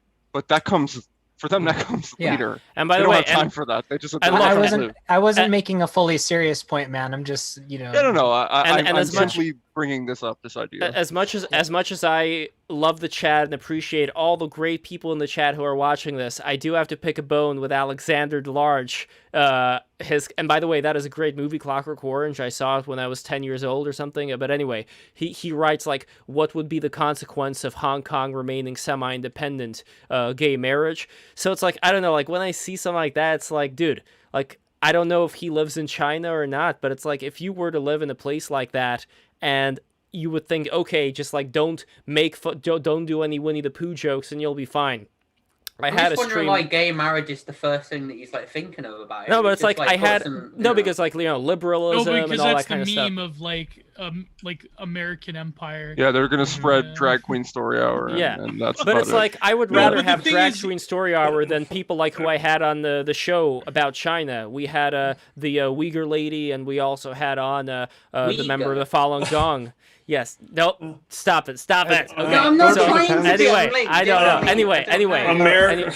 Anyway, when it comes to these two people who I had on the China stream, like one lady, she was in one of those camps and she was tortured and she like had her organs taken, and they have rich people from Saudi Arabia lining up to get freshly harvested organs from the Chinese prisoners. I'm sorry, dude, but it's like, if that's what you would rather live under, just because they happen to be like a base and red-pilled, like heavy-hand government. Again, like this government, I don't think it's gonna last for a long time, this top-down bullshit. And again, it's like this is the problem with like that particular form of like online cinephilia, because then it's, I don't know, there's a lot of things about the Chinese system that it's like when you look at it, do you really want that? You know what I mean? Like if you're gonna pick like a totalitarian government to go like to root for, like China is not the one you want. Like it's probably the worst one you could possibly pick. Well, because like think of the political elites in North America having the ability to do what the Chinese government can do. With my God! So think about it that way. What a spine-chilling idea! Fucking nightmare, Jesus right? Christ! Yeah, we'd all be dead. But that being said, the other side, like a lot of like boomer conservatives on Fox News, they talk about China. Like, okay, China maybe is a geopolitical threat in a sense, but I don't know. They kind of, it is certainly in America they make too much of it. In Canada here, it's a bit different because the Chinese business class has they're actively invading like the Zerg. Like it's literally it's like the creep is coming from the East Coast. Like they're just slowly spreading from Vancouver. The Chinese business class is basically exactly. Geo, I'm gonna say that it's a more like physical threat up there, but I'm gonna push back and say that I think they're a serious threat to America in the sense that they're manufacturing capabilities and through trade, they're a huge threat to the working class of America. Oh, no doubt. Can I hot take? Can I hot take real quick? Yeah, sure. I think personally, I think they already won. I agree. It's just a slow fall. It's just the offshore. I don't think that their win is as like total. Like China is in a weird. I am by no means some sort of foreign policy expert, but to me, China has always been a paper tiger that is still very like. Just because it's an illusion doesn't mean it doesn't work, which is the strange part. Like they can still do what they're saying. It's just going to be way more poorly done than how it looks on the outside. Like I've made the metaphor of the building filled with styrofoam. It's like it looks really nice on the outside, but it's literally made out of nothing. You mean like the buildings they have in China? Yeah, yeah. It's plaster on the outside of the building. That's what I mean. It's a metaphor for the whole system. Like that is micro and macrocosm of that country, and it doesn't mean that that the building still can't kill you. It just means that you shouldn't be. It's not a building. Like I don't know how else to say. It's not real, but it can still hurt you. What do you mean by they won? I'm curious what you mean by they won. I don't think that. I think that the United States is. Has sort of like a military hegemony, but that is going to end, and there is no way for it to like. This is slowly becoming a clown show on all sides. And so you think China's like won over in military power? Then that's what you think? No, I think if we were to put it in Civilization, the game terms, they're winning from a mercantile or commercial standpoint. They're winning in the sense that. But do they create things as opposed to just copying things, relatively speaking? They don't create, but you don't have to create to win. Like that's what I mean. It's not. Well, that assumes we're done creating. But again, like this rise in technology, I mean, sure, you could say right now, what do we have? We have like the iPhone that's just like the iPhone that came before, whatever. My whole point, though, is that we may be in a stage right now that certain technologies, maybe they're not even being unveiled yet, but okay, well, I mean... I put it this way. Okay, so you understand the idea of a prime, right? Like somebody entering their... Everybody understands this, right? Somebody entering their prime. Do you think America is past or pre-prime?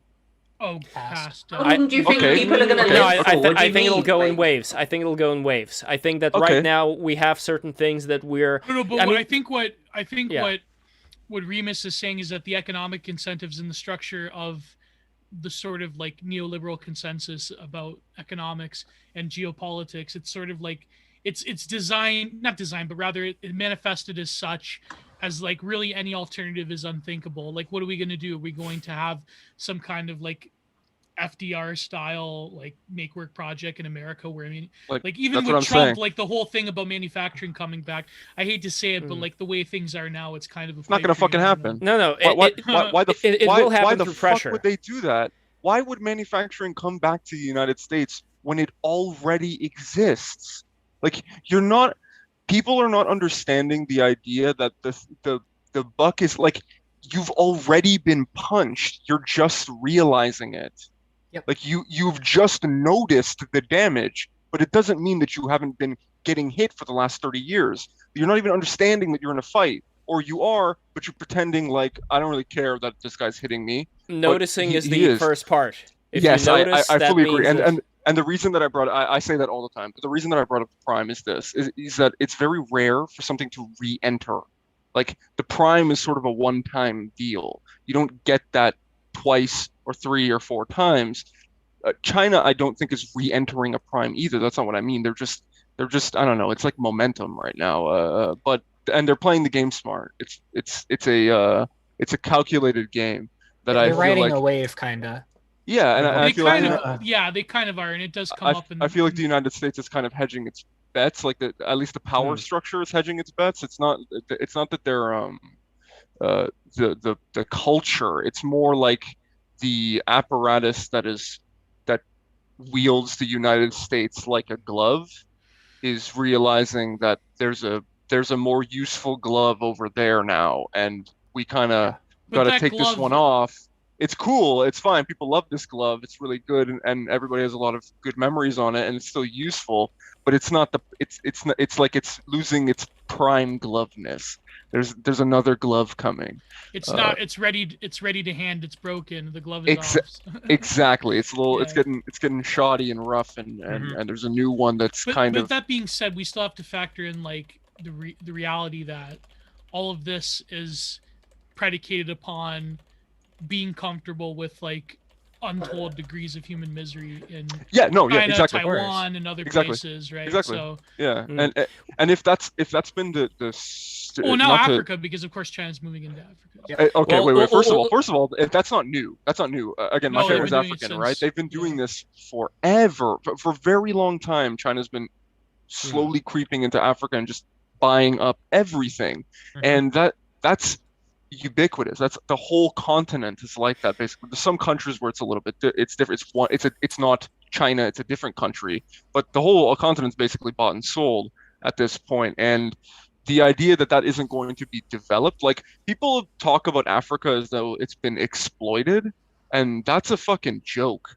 It hasn't even begun the way in which Africa can really be exploited. Exactly. The way in which Africa can truly be exploited. Listen, the natural environments, the ecosystems, the animals, that shit all dies almost first. It's like that's like the preempt to the real raping of the land. And that's what will happen. Like, at least with America, and as much as it begrudges me to say it, because America bothers me a lot as an apparatus, not as a people.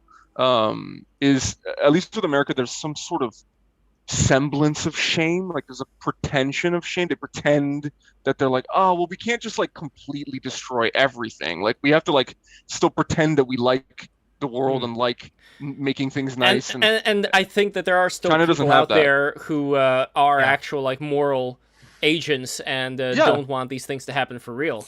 And I don't think that China doesn't have that. It's just that the Chinese apparatus is so much more, their whole system is.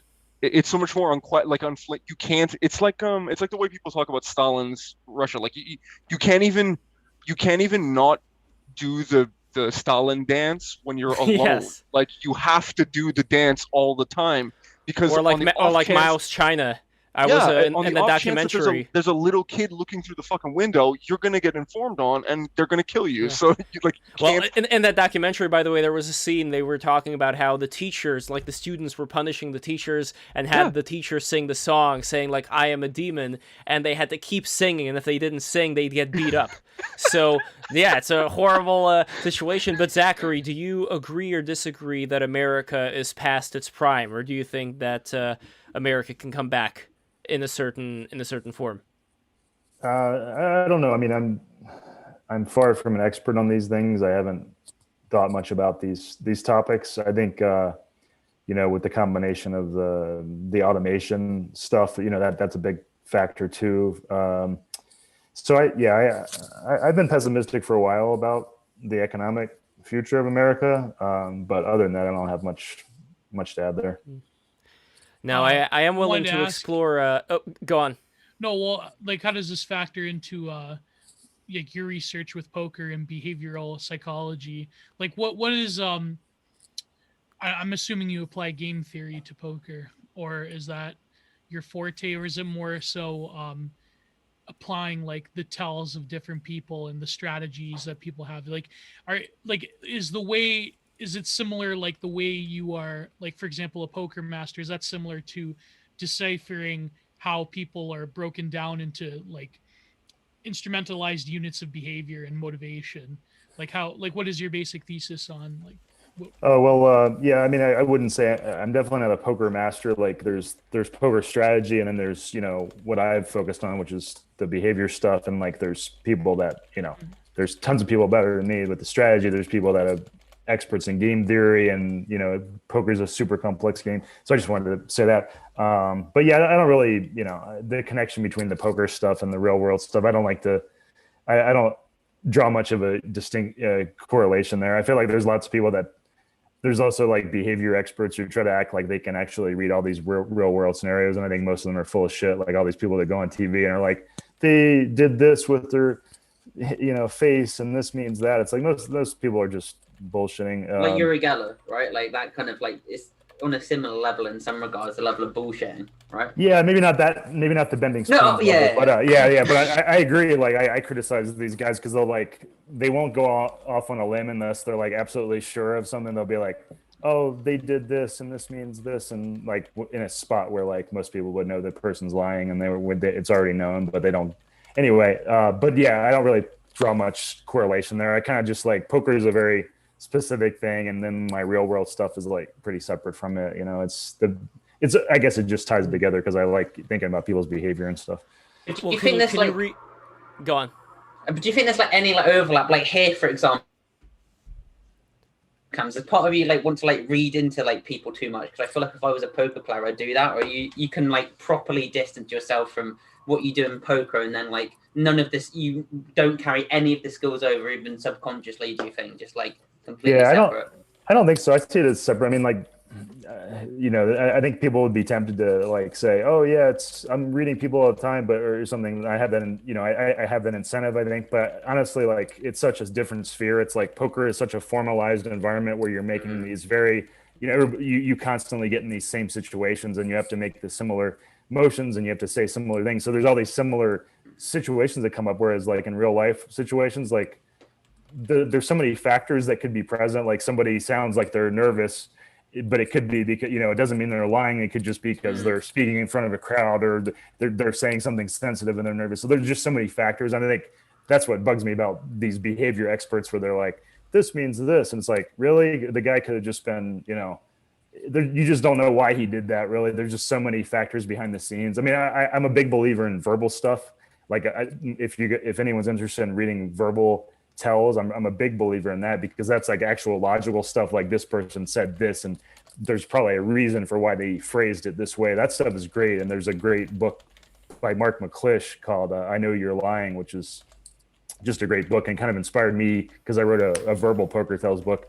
But yeah, it's such different spheres. Like usually in real world situations, like I'll interpret like verbal stuff, but most people's, I think it's kind of like to a certain extent, it can be a dead end trying to like interpret all the different reasons somebody's behaving a certain way in certain spots. And I think that is what bugs me about, a lot of the so-called behavior experts, because they'll pretend like they have some like really deep read of like these minute spots where I just don't believe they do.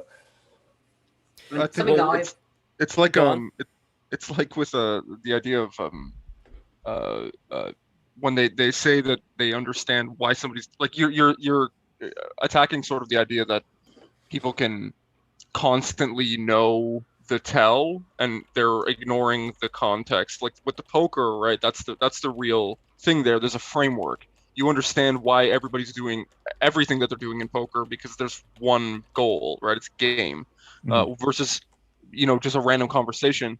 You don't actually know you don't know the goals of almost anybody that you're speaking to unless it's very specific context, right? Exactly. So yeah, exactly. That tell can be completely different. Like I was thinking about, the poker versus, another great example, even in something as simple as like video games, there's massive amounts of tells, like especially if you talk to fighting game players, right? It's the way in which people move, do all of the little reactionary stuff can tell you so much about the way in which that person processes what they're doing, how they're approaching, every aspect of the game, right? Games are the best example of this. I think that's why they're so fun. That's why me personally, that's why I like games so much, because it's not about winning or losing anymore. It's about learning about other people and trying to figure out who they are. Like, I love playing I like playing certain types of games with certain types of people because you really get to learn who they like.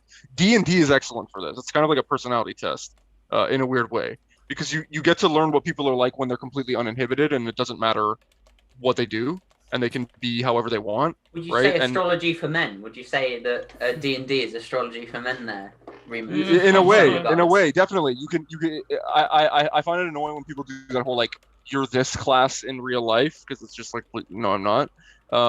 But you can, if you've ever played D&D with a group of people, or even your friends, you will find out a lot more about them as human beings while doing it, even if it's in a way that you don't necessarily expect. Like, it may not be in a sincere way. You just find that your friend is really annoying when they have to be, like, you would never want to do improv with them because they just can't take something seriously, or they like ruining moments for people because they're annoying, or like whatever. They can't allow other people to be the center of attention, or there's lots of different ways in which this manifests, you know. But even like poker. No need to subtweet, like... man. Jesus. All right, I get it. Even like, well, even like scamsters. Like, who's the one guy that like the flex god himself? What's his name? Dan Bilzerian. Isn't he like a poker? He looks so weird without the beard, by the way. How could that guy There's ever? There's pictures of him like, without a beard. He's the worst bluffer. His whole life is a bluff. Like, everything he's doing is like, dude, everything is like rented, or everything's like bought on commission from his Isn't he also parents' short? Corporation. Yeah. He's very short. But he created the image pretty well. So yes, he did. From a marketing standpoint, it's pretty effective. Yeah. Oh no, he's smart in that regard. There's a lot of guys on Twitter that are currently that have been aping him basically the entire time. He's the model. Oh my god! Without a beard, he goes from like a 10 to. I think that's a fake image, by the way. like I think this one. Okay, this one's real. I think this image is real. There was another one that's a fake, but this is the one. He doesn't show his chin though. Why is he hiding his chin? Is he wearing like multiple coats there? Is he a bit chunky? I can't tell. I don't know. He just he looks a bit thick there. He's got like Andre the Giant hands. You see that? My God. Wow, holy crap. That's a weird photo. He's got Andre the Giant face too. I don't like that photo. That's all the GHP probably. That's probably what take the photo away, Lev. I don't like it. His skull. You feel intimidated by this giant man, Ewan. It's creepy. It weirds me out. I don't know. It's such a weird photo. The proportions feel wrong. I don't know. I don't like it. That's HGH right there. By the way, Zachary. Before we go, I wanted to ask you about whether you can tell certain things on people's faces. Like, you see my face, the way I talk, other people. Like, people talk about there being like senpaku eyes. I don't know if I'm saying that correctly. Do you know what senpaku eyes? You know, where you can tell like somebody's crazy by like when they have like that kind of expression. Is there something to that? I'm just curious. I mean, yeah, like I said, I don't do that. I don't really do that in much real life situations. I mean, I feel like I'm, decent at like getting a vibe of what people are thinking and their emotions, but I don't spend time on that generally in these situations, because I feel like there's just so many factors, and I feel like it's kind of just. Even if I reached a conclusion, they would be so often wrong. It's kind of like, is it worth it? What if and I don't know if you have a girlfriend, but like if you were to meet somebody, like would you use your superpowers to tell certain It sounds like a movie you're talking about. Like, I don't have any superpowers. I just studied poker a lot. That's all. Well, there's an interesting thing Zach you said earlier when you said it's hard to tell what someone's intention is in a conversation, even in business negotiations. Most people don't set that intention before going in. So they're very unfocused, and they don't even know what they want for themselves generally. So if you go in with an intention, you usually have an advantage. And even in like micro sort of meetings between people, if you have a general sense of your mission or what you are, you'll be more focused and more principled in that way. Yeah, I like that. Yeah, I mean, I will say, like I believe in reading people, but I think most of the value comes from examining the verbal stuff, because there's just, if you read some of those resources out there on that stuff like changed my way of thinking about so many verbal things. And I've been so I recommend that stuff. Like if you're focused on like negotiations, the value of examining the verbal stuff is like, 50 times the value of like trying to like examine these little behavioral gestures or whatever, Well, that means you're in luck because we have people here like Hero or like Conscious Moss that have avatars, but you're still able to hear their voice. So are there certain vocal things that you notice? Because I know, like in California, and I think Hero can talk about this, and it's much beyond California, but there is, is it called upspeak, or it's like when they talk like this, yeah. So what exactly is going on there? Like, where does that come from? This particular, like, as far as why somebody would speak like that? I haven't thought much about that one. Well, like uptalk is a way of not having to make a statement, so everything is a question. So it kind of protects you from that having to hold down a position. That's a good point. A passive. It is kind of a defense mechanism in a sense. Yeah. Just go to any prominent blue check mark on Twitter and read their tweets. That's the uptalk right there. You'll find one of two people, especially around here. You'll get the uptalk, or you'll get people that talk in really slow, passive aggressive, like over explaining types, or then you get a mix of both, and those are my favorites. The best California slang is hella. Hella yeah. Y'all are late with that, man. You guys are like picking that up now. I was like, I've been rolling with that for years. People have been like overusing that since like 2010. You guys are like way behind. I was using it in 2010. I love hella. That's some hella based shit right there. You know why? Because that was from the South Park episode, right? Oh, you know what that reminds me of? It reminds me of Life is Strange, that fucking annoying game where what's her name? This is hella cringe. This is what fuck Life is Strange. It pisses me off. Remember when they tried to do like Brits are not allowed to talk about annoying speech. Yes, I am. Thank you very much. I am. Yes, I am. Our speech is like fine to us. I get but now a lot of American parlance is making its way to Britain now in certain subcultures. No good. No, this is why I enjoy speaking with British people so much, and why I have myself on the show all the time. Because there is something about the accent that is just, I don't know, it's so charming. It's the accent plus the anger. It's the accent plus like the energy. It's just the, oi mate, fucking... Everyone Hello, needs governor! Hello, gov!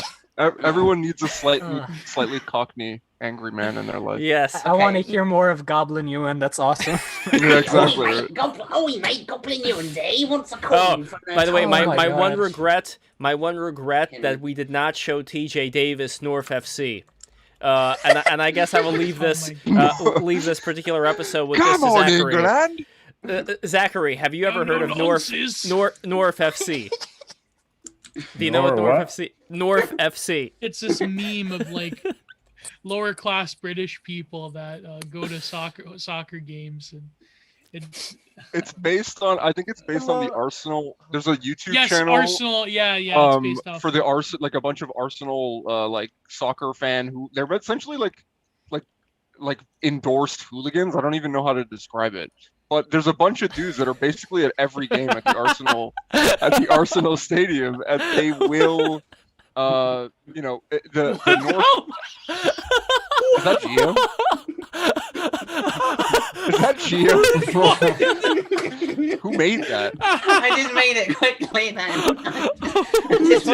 Oh my god! I don't know why I did it. I just did it. You know that Teletubbies is CIA mind control, right? Like that.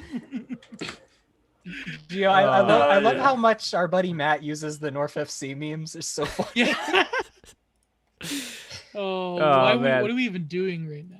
No, well, this is the end of the show, and I just want to thank Zachary Elwood. Thank you so much for coming in. You are a superstar. I really appreciate you talking with us about this, and we need to make more of these kind of connections, because, like, you don't really get that much of a chance to speak to this particular kind of crowd over here. Thank God. Right? I mean, yes, you could say that. North FC enthusiasts. Exactly, that's a good way to put it. I did want to say a quick thing I wanted to say is, like, I know you guys are probably in some weird sections of the internet. So, and I sometimes like do like random investigations or research on stuff. So if anybody ever sees anything that you think I might be interested in looking into more, let me know. Cause I sometimes get like random tips from people and I'm like, oh, that is weird. And no one's covering it, you know. That's the weird thing. A lot of mainstream stuff doesn't cover some interesting stuff going on. And so I like to throw that out there.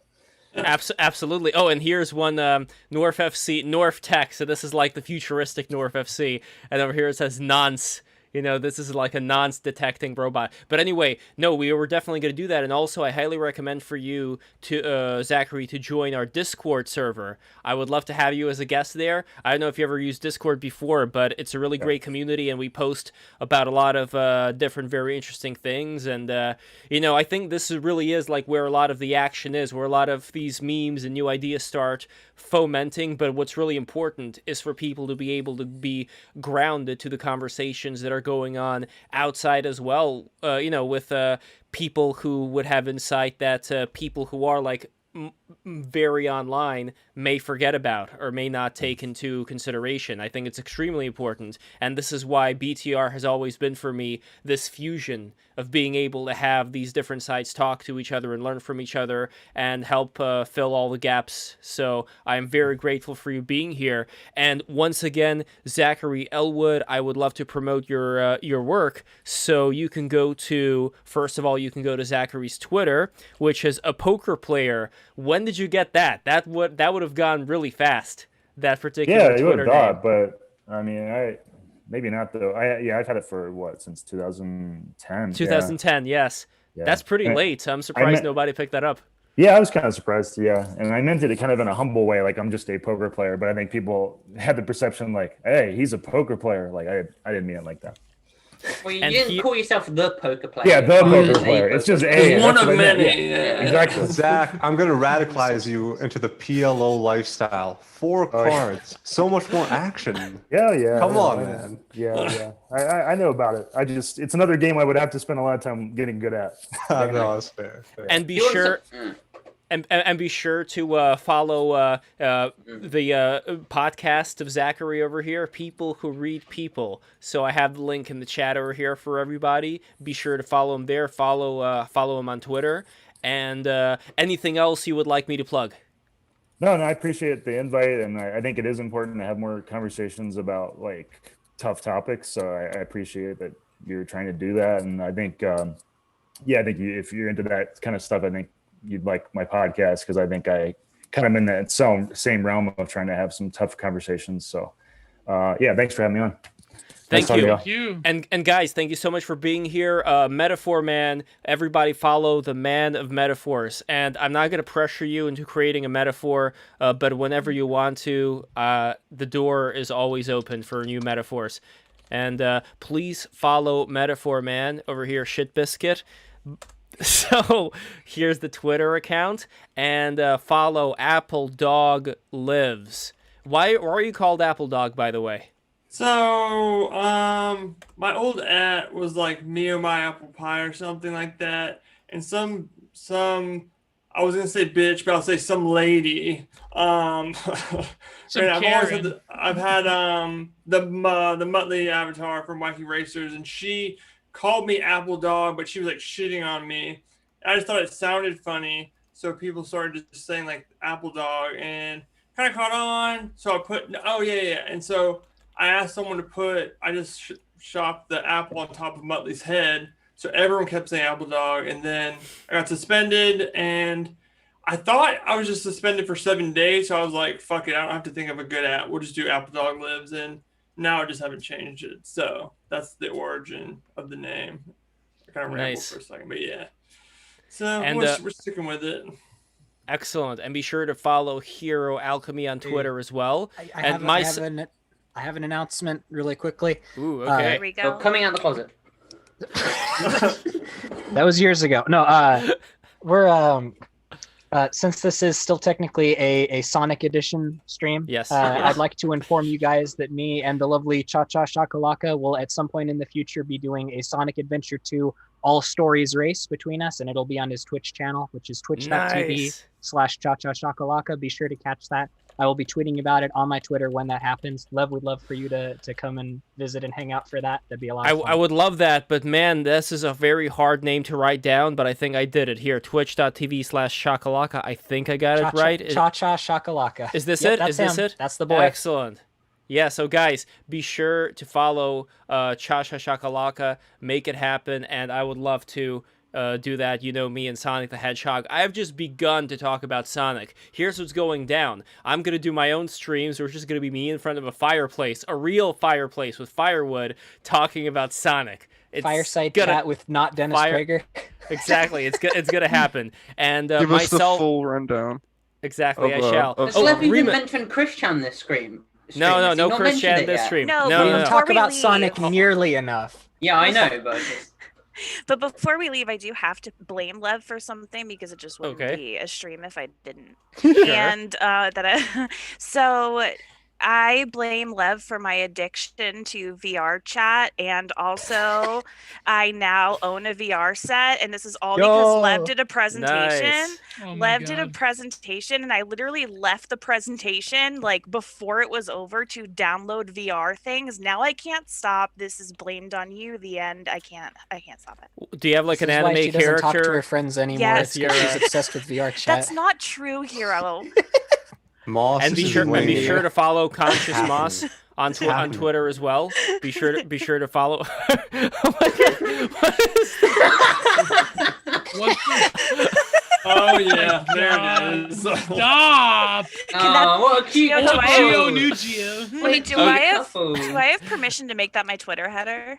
Yeah, okay, dude. Okay, yeah, permission for me. Okay, we're gonna finish off here. Okay, Alexandra Porco Rosso flies again. This is your Twitter handle. Everybody follow Alexandra. Sorry I wasn't super chatty this chat. I came in late. Yeah, but next time that's fine. You're 100%. I'll be back to 100. You know. Excellent. I look forward to that. And myself. Oh, and of course, Remus.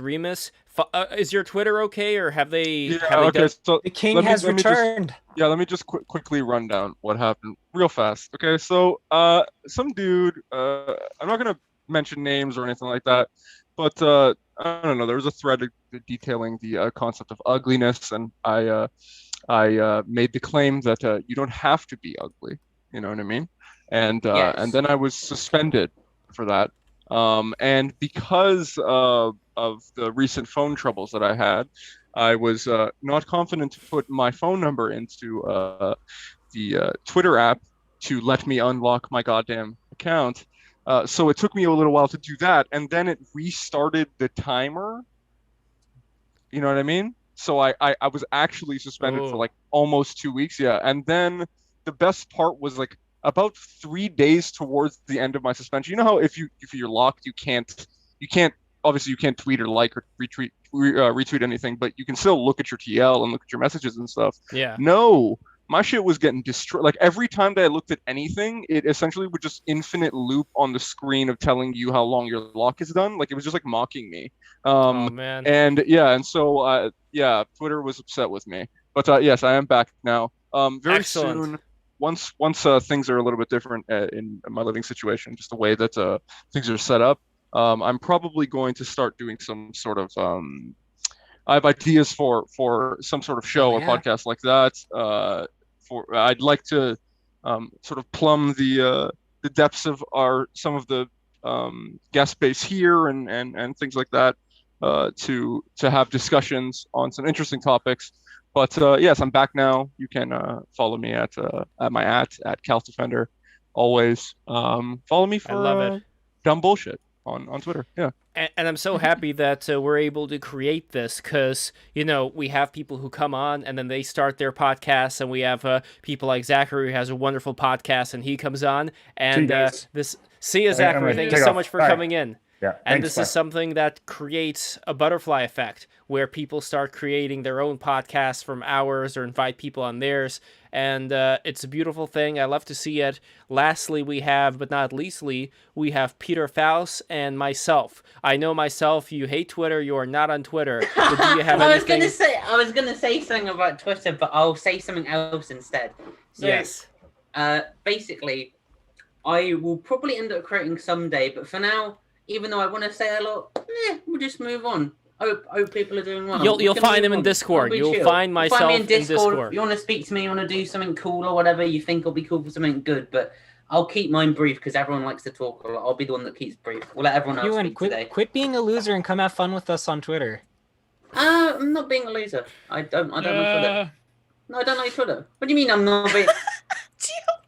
No, and here is the. I'm not on something that you are. That means you're not. No, I just don't like Twitter, man. And here is the Discord link over here. So guys, follow us on Discord. Join our Discord server. Look, we already have. Trying to get me into Twitter. We're gonna have a bit of a little thing here. If you're gonna try and get me on Twitter, why can't we just chill, man? Like, what do you want me to like do on Twitter? Go, lol. I'm gonna post an image. I can do shit on YouTube, whatever. I don't see the point in Twitter. Like, I don't. Like, I'd rather just talk, like, ramble. No, but you can find new people. You can find new people on Twitter. This is how I found Zachary. I found him through Twitter, and I find a lot of people through Twitter, and it's very good. And Metaphor, man, I love the fact that I can see your face now. You have great energy. Twitter is OnlyFans for... No, sorry, that's Substack. Twitter is the OnlyFans for pseudo-intellectuals. True. And by the way, speaking of real intellectuals, you guys have to follow Giovanni Pennichetti. So YouTube channel over here. And here it is, Giant Art Productions. And you have a new video that you recently did. And two, the Thomas 777 and the private little. Twitter.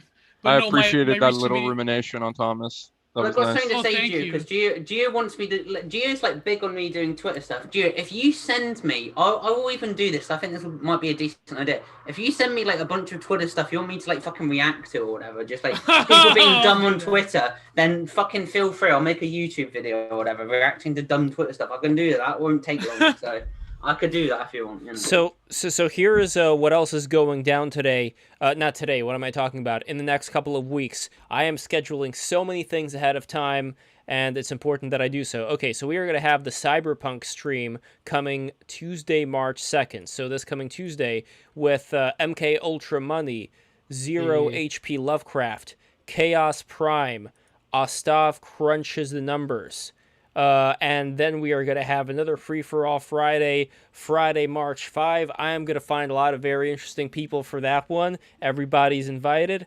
And we are going to have an entertainment stream Tuesday, March 9 about the state of entertainment. And I'm looking for great Twitter accounts related to that particular subject, people who have been in entertainment. I want to get celebrities. I want to find maybe Malcolm McDowell. I want to talk to him about Caligula. But anyway, we're going to do a Thursday, March 11th stream on Europe, and one of our guests is Alexander Bard. He is back, and he is joining us for that, as well as Ronan McRae. And Ronan McRae studied law and later politics, and he is now professor of constitutional and European law at University College London.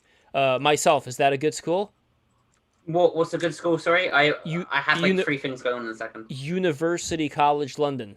So I don't go to university. I don't like university. So you're asking the wrong person here. Okay, well you're the only literally anyone. You're the only Englishman here. So well, I don't know. University of London's like it's University College. It's basically Oxford, Cambridge, and then everything else you kind of go to if you're not snobby enough and you're just kind of normal. So it's probably okay. It says over here, University College London. Is a public research university located in London. But it's not going to tell you about that there. It's going to give you the Wikipedia thing. It's not going to give you the culture there, Lev. I don't know enough about the culture to give you a good thing. It's just going to give you... Cambridge is a place that is posh. It's not even going to say that. It's going to give you Wikipedia. You're not going to get anything from it. So that's fine.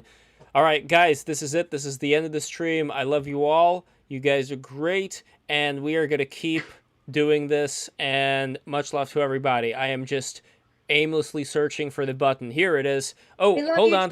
Peter Faust. Oh, we already had that. Okay, no more super chats. All right, take care, guys. Mwah. I love you. Bye-bye.